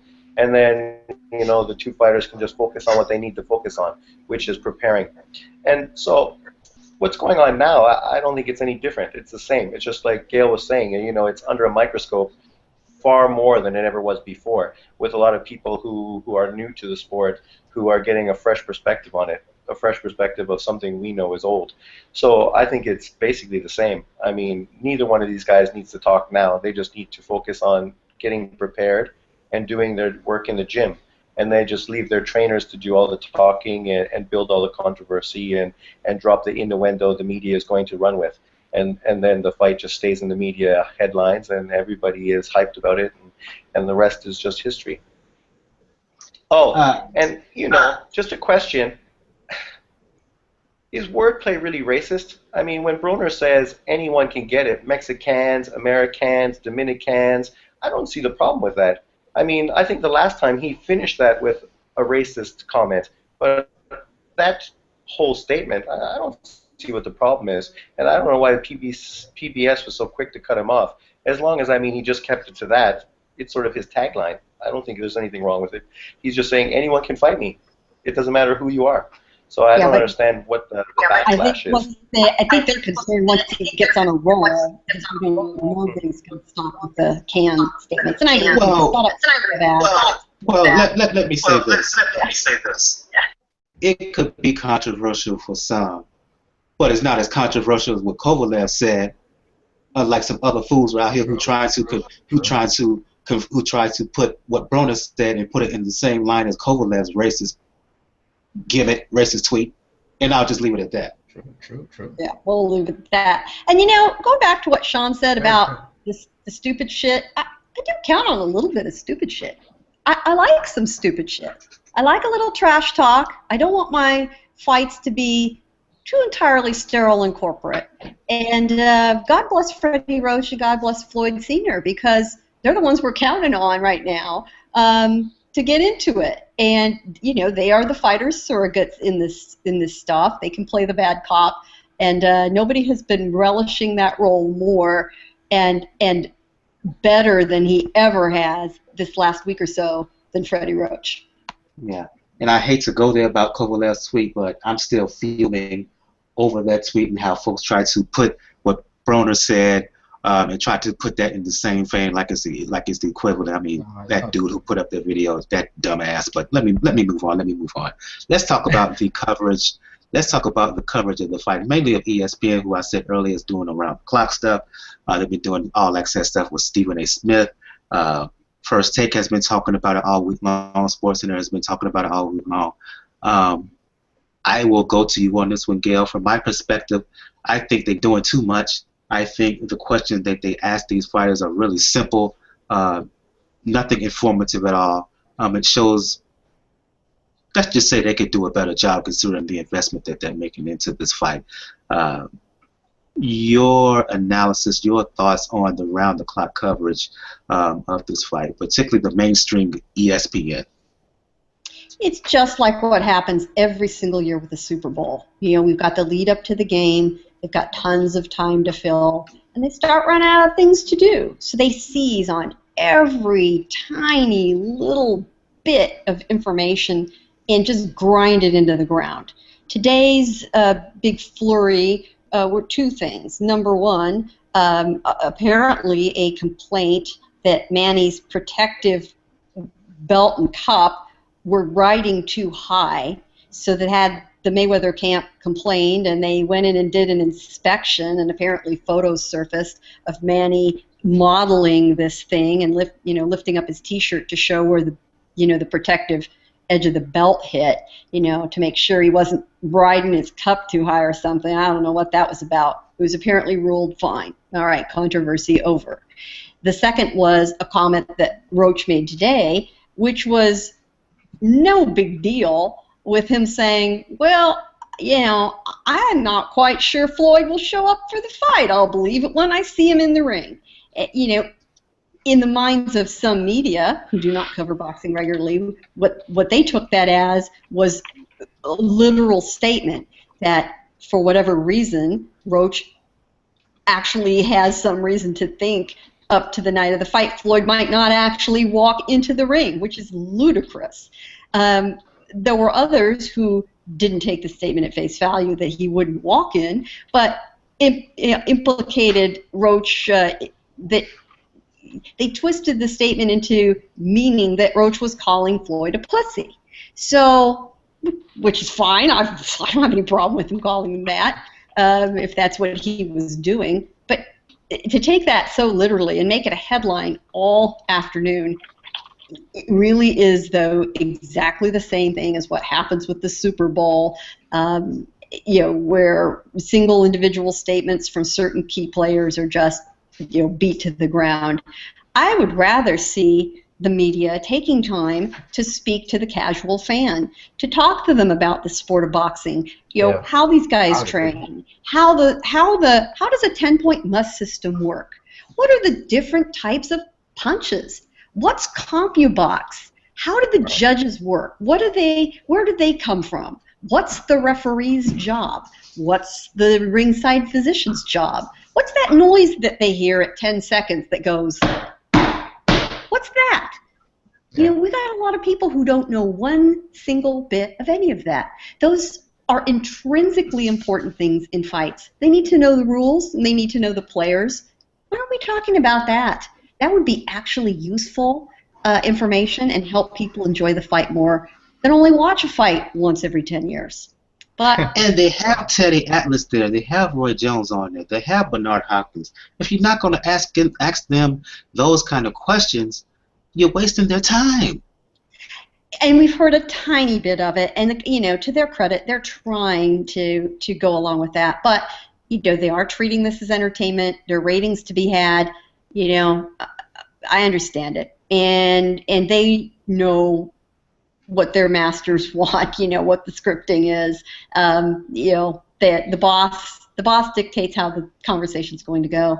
Yeah, and really, especially on First Take? Sports. Well, especially on Sports Nation, when you've got Max Kellerman sitting right there. Give me a break. Yeah. Should be talking about this when he's got Evander Holyfield and Roy Jones on with him on set. That's the conversation they're going to have.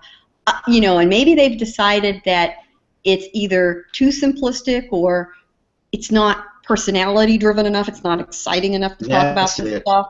But I think it's really, really important. I'm going to devote quite a bit of my time in a column, probably published tonight, that I'm still working on to discuss a lot of those factors. How do these things get scored? What's the difference between a split decision and a majority decision?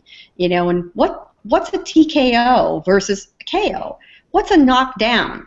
Most people don't realize, who don't watch boxing, that if a guy touches his glove down on the canvas, that's a knockdown. And they'll wonder if that happens in the fight, which could easily happen, by the way. Somebody gets off balance and boom, you put your hand down and suddenly they're being counted. And how come they count to only 8? I mean, I could go on and on and on, and maybe that's the teacher in me, but I would like to see this being discussed. Boy, we're just squandering the best opportunity in the world to really cultivate some fans that'll last.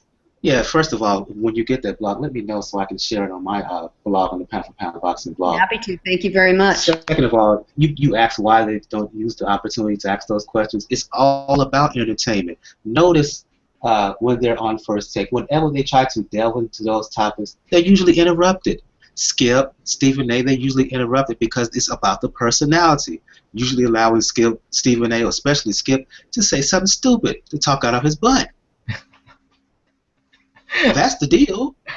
Yeah, I was listening to him today, and it just pissed me off. I just finally had to turn the sound off. It's nuts. I mean, look, you have ESPN2 on there, which airs boxing regularly. There you go. Where's Dan Rayfield? Where's the commentators that does Friday Night Fights? Yeah. Well, now Dan was on today. Dan has been on.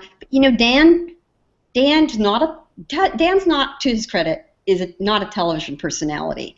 he has developed the skills to communicate well on television, but he's a writer, and he can't roll with the group hilarity that they want to demonstrate. That's he isn't quite there to being part of the whole entertainment circus. So he has been on, but it's been very brief appearances. I'll go to you on this one. What you need but it's insulting to my intelligence as a boxing fan to have these personalities on there, and then you keep interrupting, and you bring up these silly points that make no sense, that has no real purpose in terms of the looking at the fight, and then you expect us to believe that's credible boxing commentary or analysis. Come on, dude. Well, I think they're trying to Skip Bayless and his constant hyperbole. Get out of here, man. Well, Stephen A. Smith arguing back and forth. Get out of here, man. I've chuckled a couple of times watching the first take because the guys, I think it's all about, like they said, entertainment. I don't think they take it too seriously. What I would like them to do, though, I don't know if they will, is throw in a name or two. Mayweather's not going to be there forever. Pacquiao's not going to be there forever. Find some little segue in there, just about 2 to 3 seconds, to say something about another fighter. I don't care who they are. They cannot, and they will not. They can. I'm telling you right now, they cannot. They will not. But they do mention guys. They mention guys from the past. Well, 30, 40 years ago in the 80s, when Skip Bayless was young and he was attending fights. But the difference is, and excuse me for interrupting what you need, this is the telltale sign that Skip in particular is not a fan. Just because you go to a bout 30 years ago, 25 years ago, does not mean you're a boxing fan. He will talk about how he went to see Leonard Hearns won, and he credits themselves as a boxing fan. No, you just doing your assignment, bro. That's all you doing. Going to attend Hagler Hearns, that doesn't mean that you're necessarily a boxing fan. You're doing your assignment, bro. When you impress me, go to a Triple G fight. Go to talk Andre Ward. You want to impress me? Talk about Terrence Crawford. Then you can show me you're a boxing fan. And that goes for Stephen A. Smith too. I'll give him credit. He's a little bit more of a boxing fan than Skip is, but he could do the same thing. He says he's such a knowledgeable boxing fan. He's a hardcore geek like myself. You have some pull over there. Mention these dudes' names. Everybody in the YTBC who has any not credible knowledge of boxing know that Terrence Crawford is an up-and-coming star. Look at the way HBO is building Triple G. Andre Ward, say what you want about him, he's still a name. There are other fighters out there. Do they mention him at all? No, and they will not. I'm telling you, they will not. Amir Khan has been mentioned, though, which is to his credit. Only vis-a-vis Mayweather. Absolutely, and that's what I'm saying. Use these guys as a segue where you're talking about Mayweather. Maybe you're talking about what could happen when Mayweather and Pacquiao win their bouts. Who could they fight? Amir Khan or anybody. Just mention them for a moment. Just something where you get these other boxers who are coming up in the sport, because these guys are going to disappear. Mayweather and Pacquiao don't have maximum probably a year and something left. So they're going to be gone, no matter what they say. So for the sport to go on, they have to segue this. They have to. I'm glad that they're even mentioning boxing on their channel, but, I'm hoping, I'm praying that they will, even when they talk about the PBC and so on, Al Heyman and Bob Arum and Oscar De La Hoya, they're going to mention these guys. Throw in a little Thurman in there, or throw in a little, nobody knows about this up-and-coming Kotelnik. Not Kotelnik, I forgot his name. He's a junior welterweight. Throw that guy in there, Just, 1 second, please. Go ahead. Go ahead, Sean. Go ahead. Hi. I mean, I can't blame Skip and them. I mean, they're there doing their bit, and regardless if it's boxing or football or whatever sport they talk about, that's the bit they're there for, just to play off each other and be really radical on either side side of the pendulum. So serious, and I don't think anybody that really watches sports takes them serious. They're just more entertainment. So I don't really take anything they say too serious. I mean, I think it's just good that they're making these names big for general people who don't watch boxing otherwise. And yeah, it's a shame that they don't refer to some of the other fighters. Like the undercard guys, they don't mention at all. And, you know, I mean, they're not big guys, but I mean, Lomachenko is going to be a star, so you could always mention his name out there. You know, skip saying, you know, who I really look forward to seeing is Lomachenko. But yeah, they don't really do that too much. But ESPN on itself, they do have their own fight cards. So I mean, they do push boxing. It's just not Skip and Smith's job to do that, which is fine because I'd rather listen to people who are more focused and a little more knowledgeable talk about it anyways. I mean, they're there basically just to hype the main things, the Super Bowl and NBA playoffs and things of this nature. So, you know, they are what they are. It's not a big deal. Yeah, you're right, and I know some folks. After the show last week, when I mentioned them, mute your mic, Sean. Mute your mic. When I mentioned it last week, I know one of the comments was why you focus on them so much. And the reason, and my reply would be, is because that show is on the network that airs Friday Night Fights. It is because they hail themselves as some great boxing guys. They have this great knowledge. They're so astute about the sport.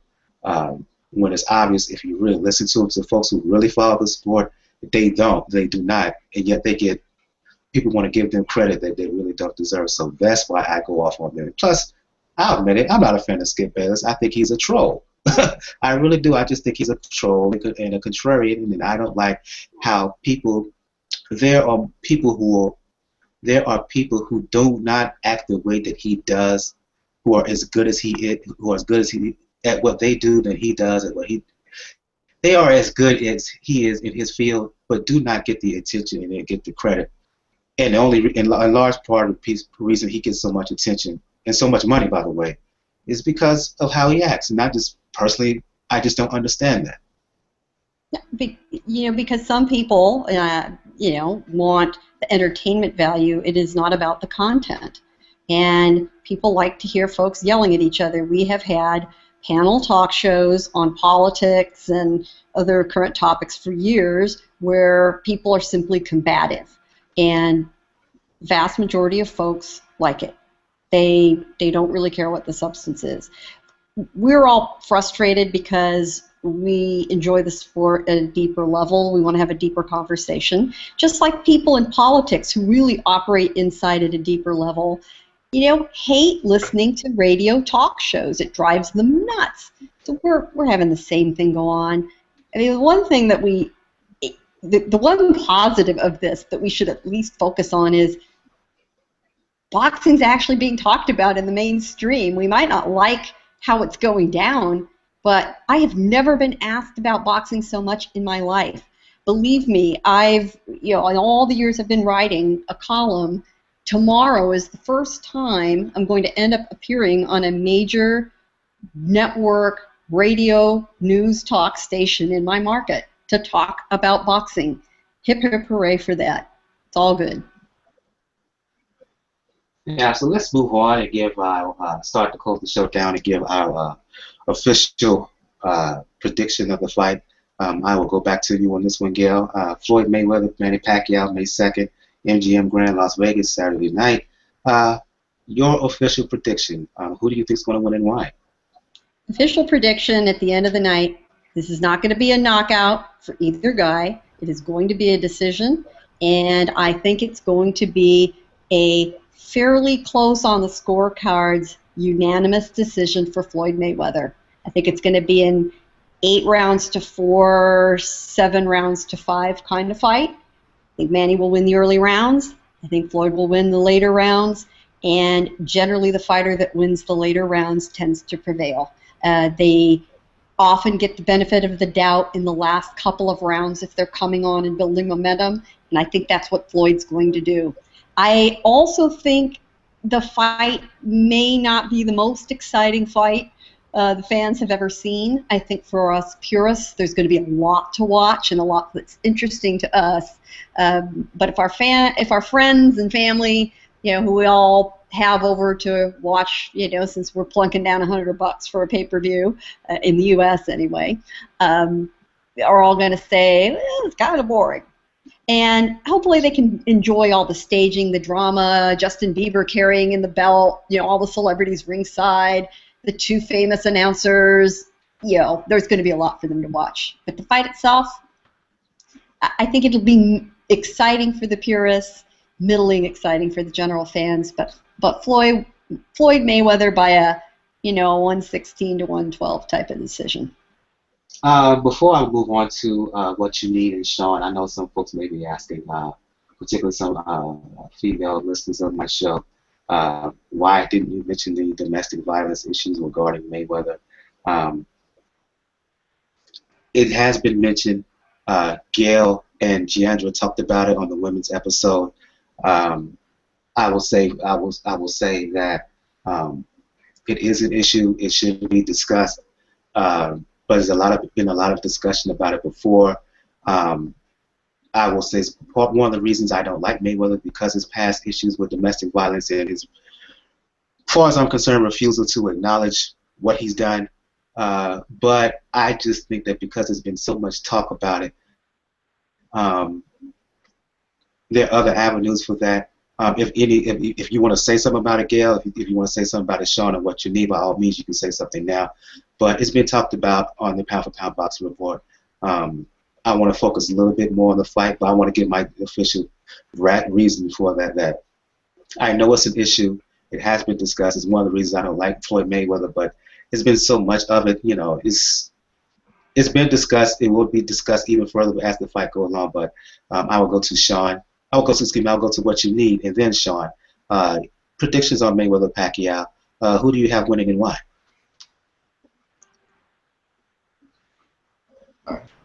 Me, right? Yeah. I have Floyd Mayweather winning for a number of reasons. Actually, by stoppage. So look out for that. Oh, ooh, that's bold. Well, but I have a number of reasons why. But let me summarize it like this. The reasons are, one, Mayweather systematically, it's a scientific way he does it, he breaks down his opponents. All opponents come out at him trying to attack him. His style is such that if you attack him, he knows what to do. It's not only about the shoulder roll, he does a number of other defensive things. So I don't want to go into all of that. But suffice it to say, if he starts to attack you, he's going to attack you in a very methodical, systematic way. And all the opponents, in fact, out of the 8 southpaws or 9 southpaws he's faced, he's knocked out a good number of them. Okay? So I expect him to actually be a little more aggressive in this fight than if he was fighting an orthodox fighter, actually. So that's my prediction. Now, Manny Pacquiao is not going to go down. He's not going to quit. I don't expect that. In fact, I expect Manny Pacquiao to be very intelligent and yet at the same time aggressive. You're going to see something like what Jose Luis Castillo did, I think, against Floyd Mayweather. So it's going to be interesting. Well, let's hope that Roach and Pacquiao watched plenty of tape of the Castillo fight. That'd do him a lot of good. Castillo was a very, very good lightweight. I'm going to say that. That much I'll say. He's very, very cerebral. Yeah. Well, and a lot of people say Floyd is really 46-1, with that one being Castillo. Your thoughts, Sean?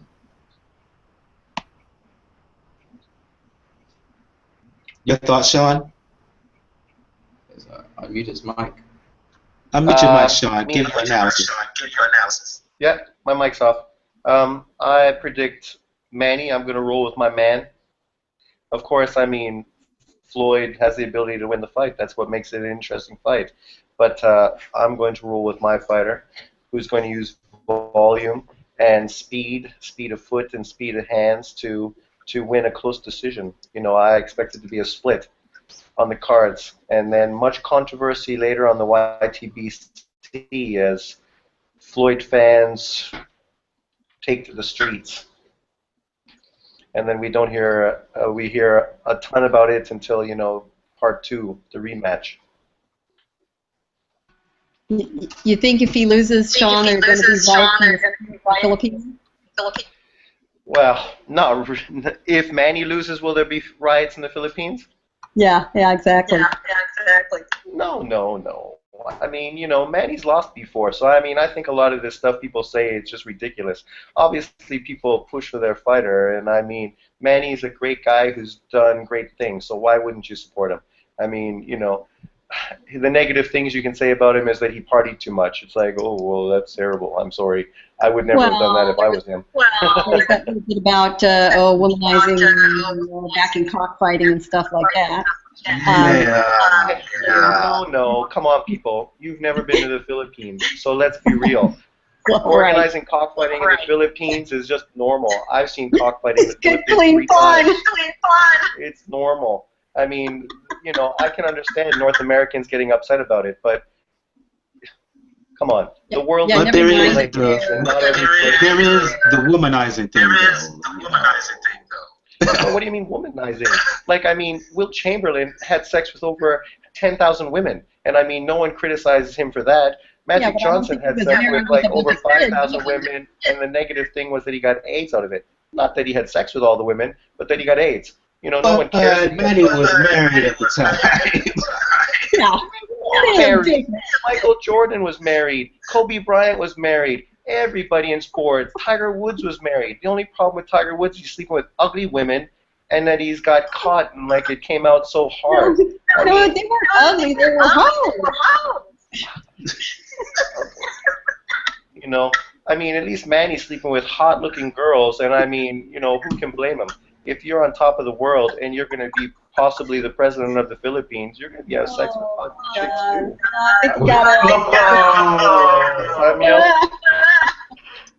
I'm gonna walk away from that and let y'all handle that because yeah.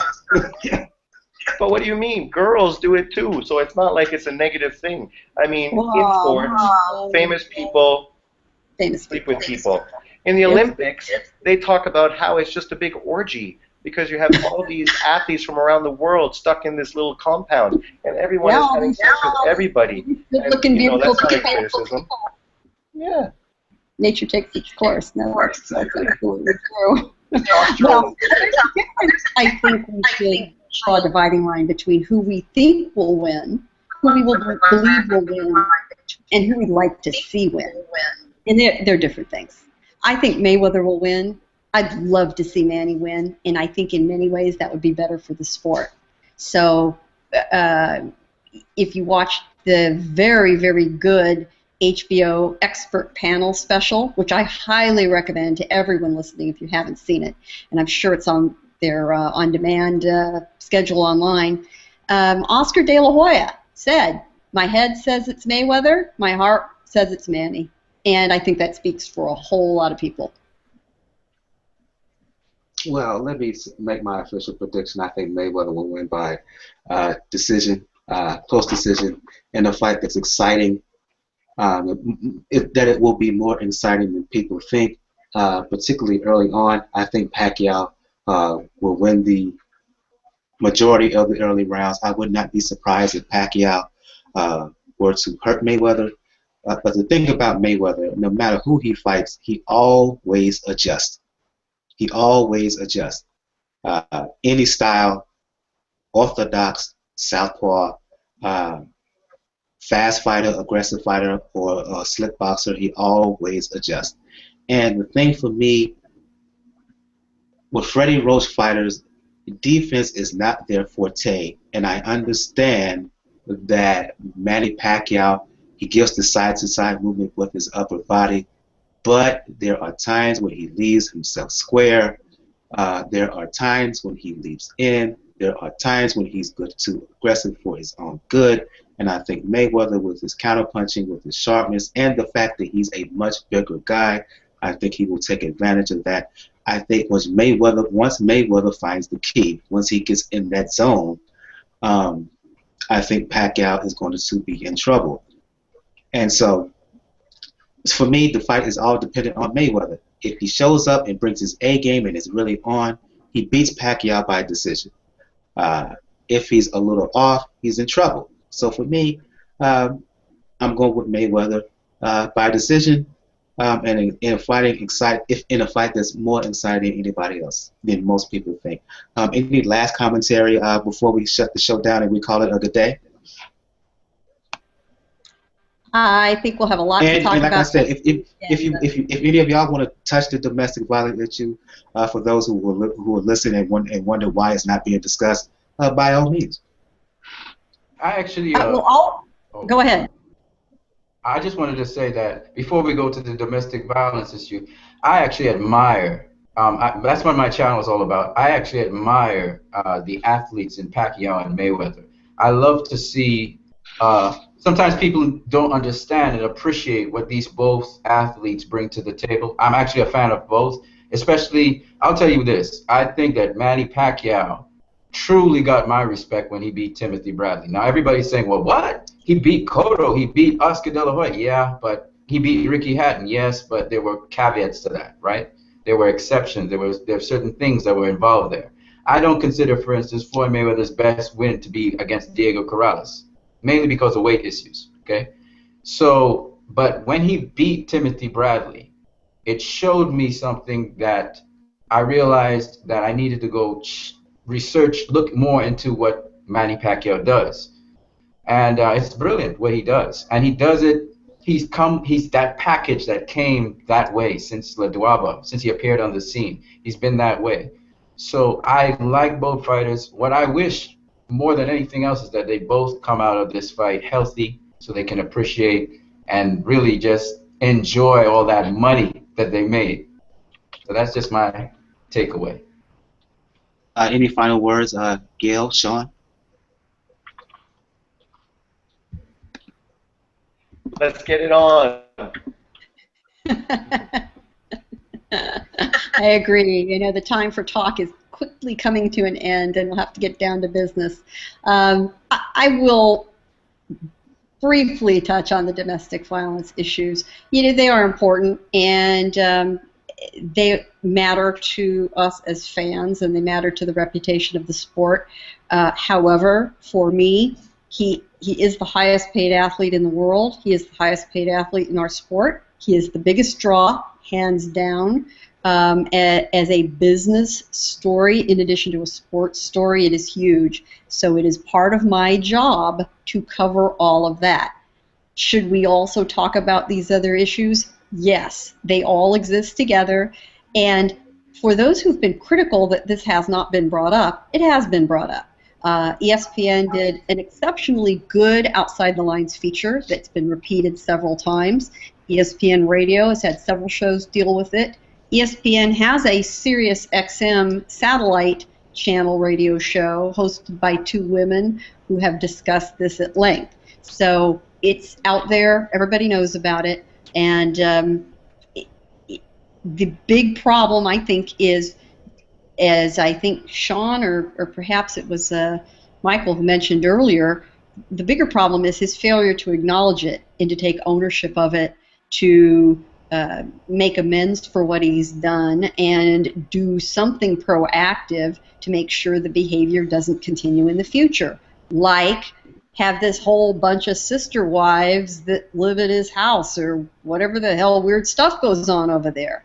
And let's hope as he matures, he realizes the errors of his ways and he addresses that.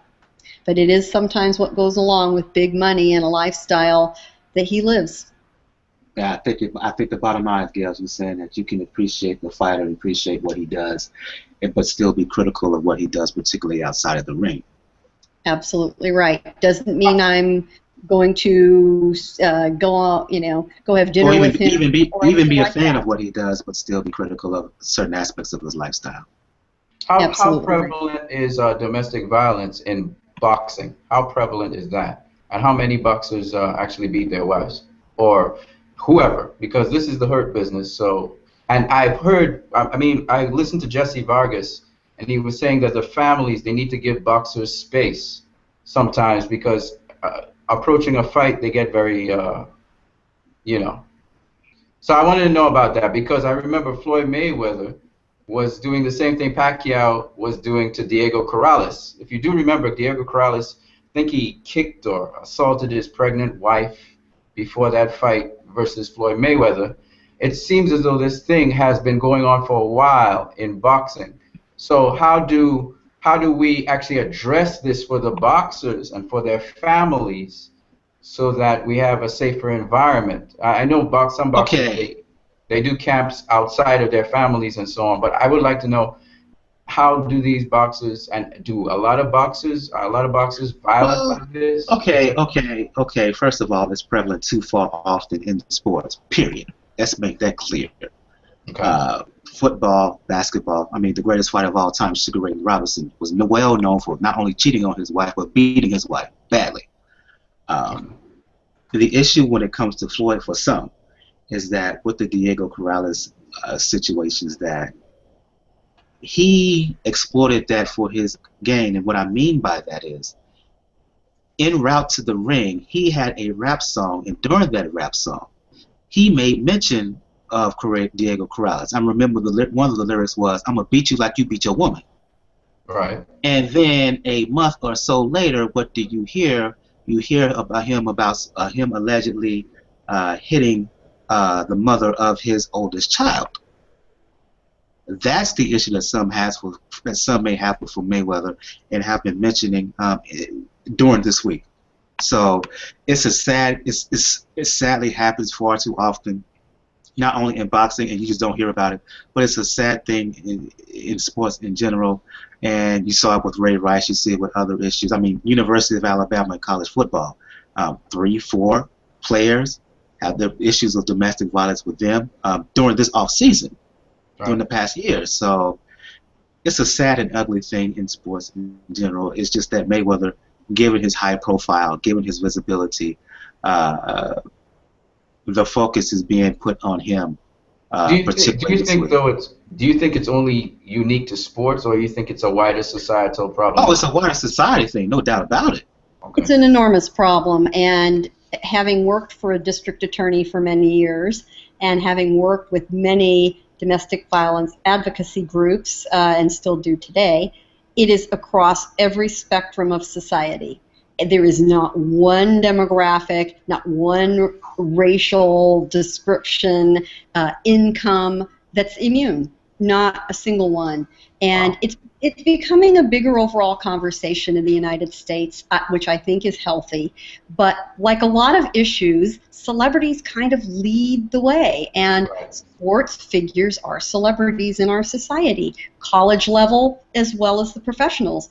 You know, we have a I'm having headlines pop into my desk right this minute on the college draft. So don't tell me those college players aren't big celebrities, and you know, you're going to have a very high draft pick who was accused of rape. So I think the education needs to start with the figures that advise these young athletes as they're coming up. And I'm talking about the coaches, the teachers. The parents aren't always present, and let's face it, you know, when you come from upper middle class or privilege, you tend not to get into the combat sports.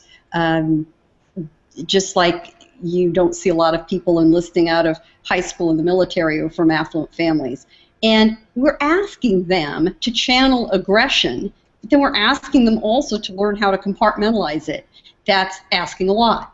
And we need to work with them and make sure they all understand what is acceptable and what is not acceptable behavior, especially when in later years they're tempted by a lot of people who want to be around that kind of money and fame, and it's a very big, messy subject. But the more we can talk about it, the more we have a ghost of a chance of addressing it and making it better. What do you think about the history of violence that these people may have come from as well? Families which were naturally violent, whether verbally or otherwise. Absolutely, and that is a very... no doubt about it. Yeah, that's a part of breaking the cycle. Is these are kids that grow up watching parents fighting with each other, or mom and boyfriends or family members, whatever it is. And that's why the cycle has to be broken by some other kind of influential authority figure. I really do look to the coaches and trainers and other authority figures, and they have to tell these guys, listen, for you to be a man and an achiever and an honorable human being, you do not do this, especially when you're capable of really doing damage to somebody. As a host, male or female. Yeah, I'll say we wasn't going to talk about it much, but we are. But as a host, sometimes it's my responsibility to ask some uncomfortable questions, and I'm going to ask it now. Do you think that in some instances regarding this coverage of Mayweather, do you think that, how can I put this, that yes, it's an issue, but they could use this as kind of a hit job on Mayweather? Because I've heard that being said, that they're just going after him because of whatever, you can name the reason, that they just want to go after him, period. They just want to take him down. That yes, it's an issue, but it's also an issue with other athletes. Why focus so much attention on him when there's been issues on others? I don't really agree with that, but I've heard that position being, I've heard that stance by some other people. Do you think how soon we forget? We just went through 24/7 news about Ray Rice. He was in the headlines for weeks and weeks and weeks. And well, the issue is because he's Floyd, because he makes so much money, because he's this and that, and when he's outside the ring. That I've heard the argument that they're just there to take him down, just because they just don't like him, period. And the argument is that I've heard, again, I don't really agree with this. That the argument is that there are other guys out there that maybe do things that are just as egregious, but they're just going after Floyd because of who he is and how he acts. Yeah, right, because there's nobody else being talked about who's about to make $150 million from one night's work. We supposed to talk about the guy who lives down the block from me? Well, what I would say is I understand it being a publicity, to get some publicity for the thing. But what I notice is this happens every time he's about to fight. This is the thing that, why isn't this also publicized while he's on some other media thing? Because Floyd's in the media quite often. So what bothers me, I know this part of it is a witch hunt. It is, if we're being realistic, there's politics in there. But what I would say to you is that it is still an important issue.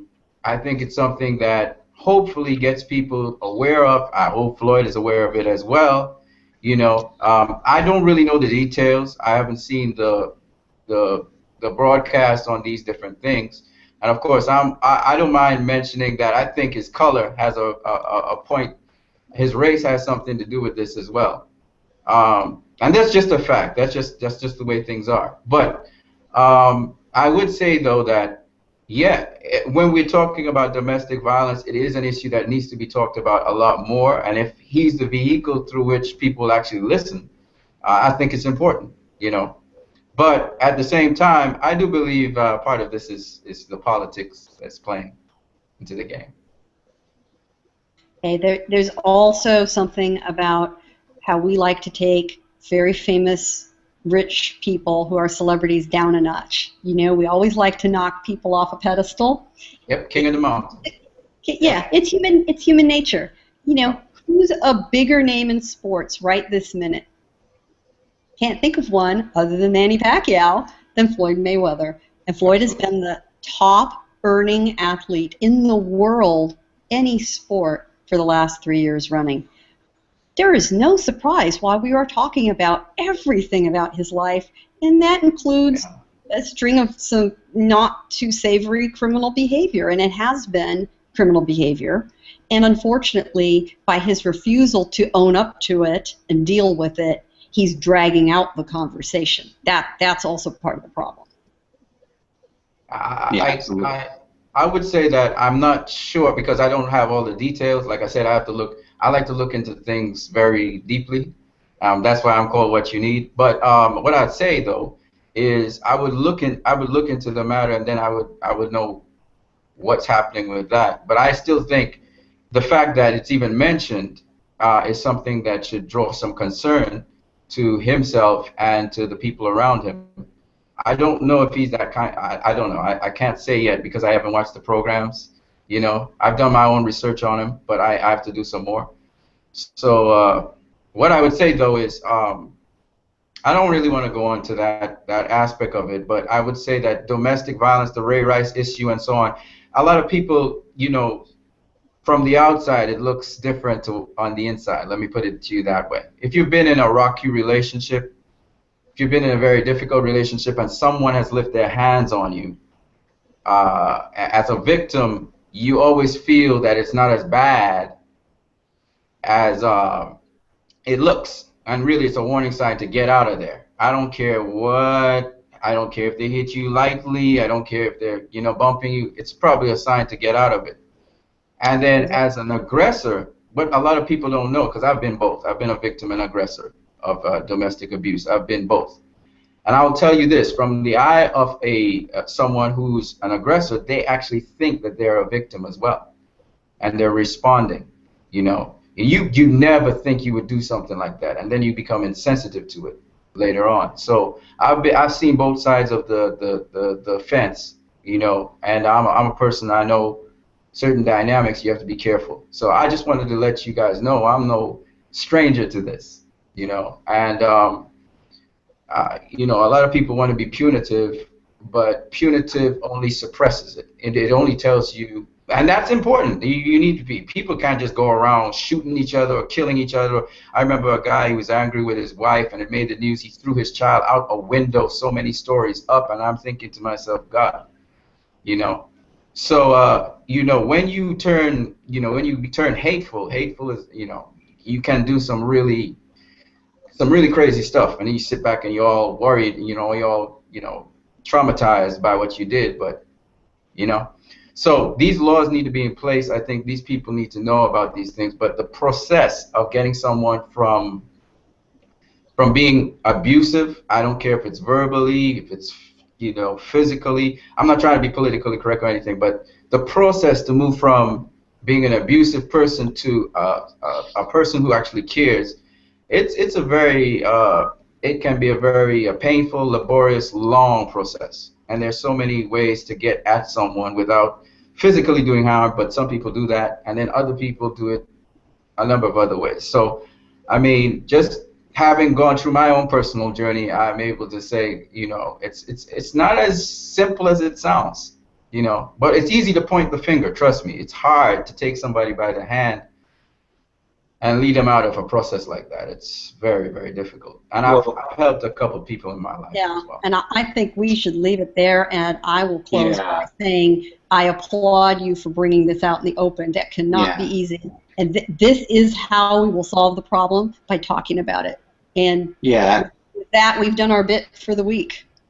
Yeah, absolutely. Gail took the words right out of my mouth, brother. I applaud your honest testimony there. And you left some really poignant and heavy words there, and I give you kudos, because a lot of people, particularly men, let's face it, what you need, particularly black men, are not willing to go where you just went. And I just say salute to you, brother, and I thank you for your testimony on that. And I think we're going to close the show on that note. Now we'll go back to you, what you need. All right. For folks who want to talk boxing or anything else otherwise, I'll let the folks know where they can find you.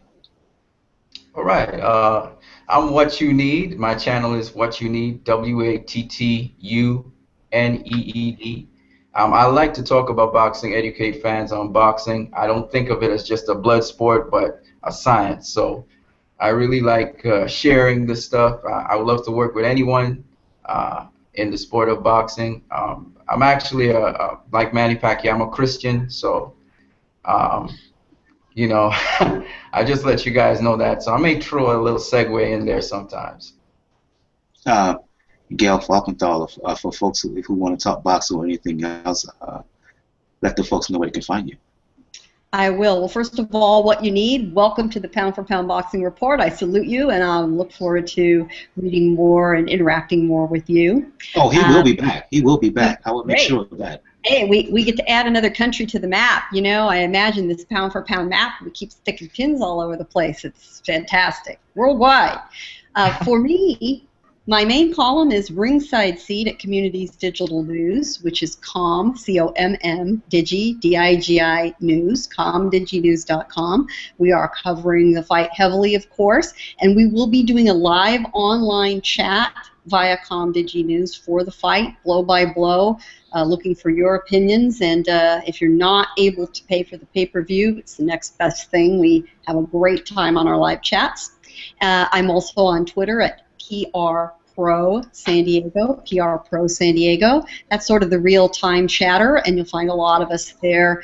The boxing universe really likes Twitter, so if you're into boxing, that's the place to get on board. And on Friday morning at 8:10 Pacific Time, 11:10 Eastern Time, I will be appearing on San Diego's Kogo Radio, K-O-G-O Radio, and it's a part of the iHeartMedia universe, so you can get it through iHeartRadio or through the iHeartRadio app, and you can hear me talking to the general public and fans about boxing tomorrow morning. Awesome.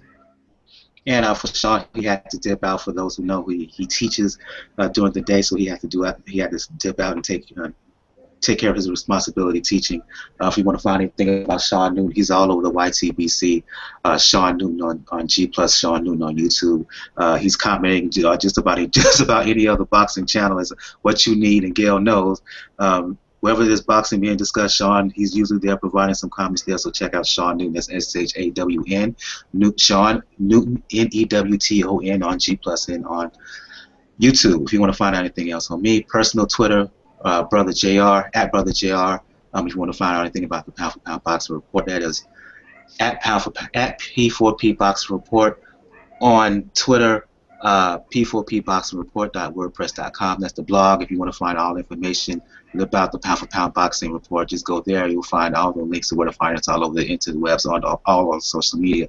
And I will have to say that Saturday night, immediately following the fight, tentatively plan to have a special live post-fight show immediately at the conclusion of Mayweather Pacquiao, and I invite you, Gail, and you, What You Need, or anybody else who's watching this live on YouTube or listening to the blog later on. If you want to come on, just hit me up on G+. Just hit me up on the Pound for Pound Boxing Twitter page, and we can see what we can do to have you on the next episode of the Pound for Pound Boxing. After the post-fight, we'll do even more further discussion about Mayweather Pacquiao, and we will also talk about the upcoming fight between Canelo Alvarez and James Kirkland, as well as we will talk about Canelo Alvarez and James Kirkland. We will talk also Omar Figueroa, Ricky Burns, and we may throw in a Felix Sternbout because he's fighting on that weekend as well. So again, for Gail Falkenthal of Communities Digital News, for What You Need, join us live from Trinidad. And again, thank you, brother. Appreciate what you did. Mad respect for what you did, because you didn't have to give your own disclosure yourself in that way, and you did. So much salute to you, brother. Appreciate it. For What You Need, join us live from Trinidad, from John Newton, who joined us earlier from Taiwan. I am Michael, and this has been an episode. This has been the Pound for Pound Box Report. We will see you next time. Good night. Bye.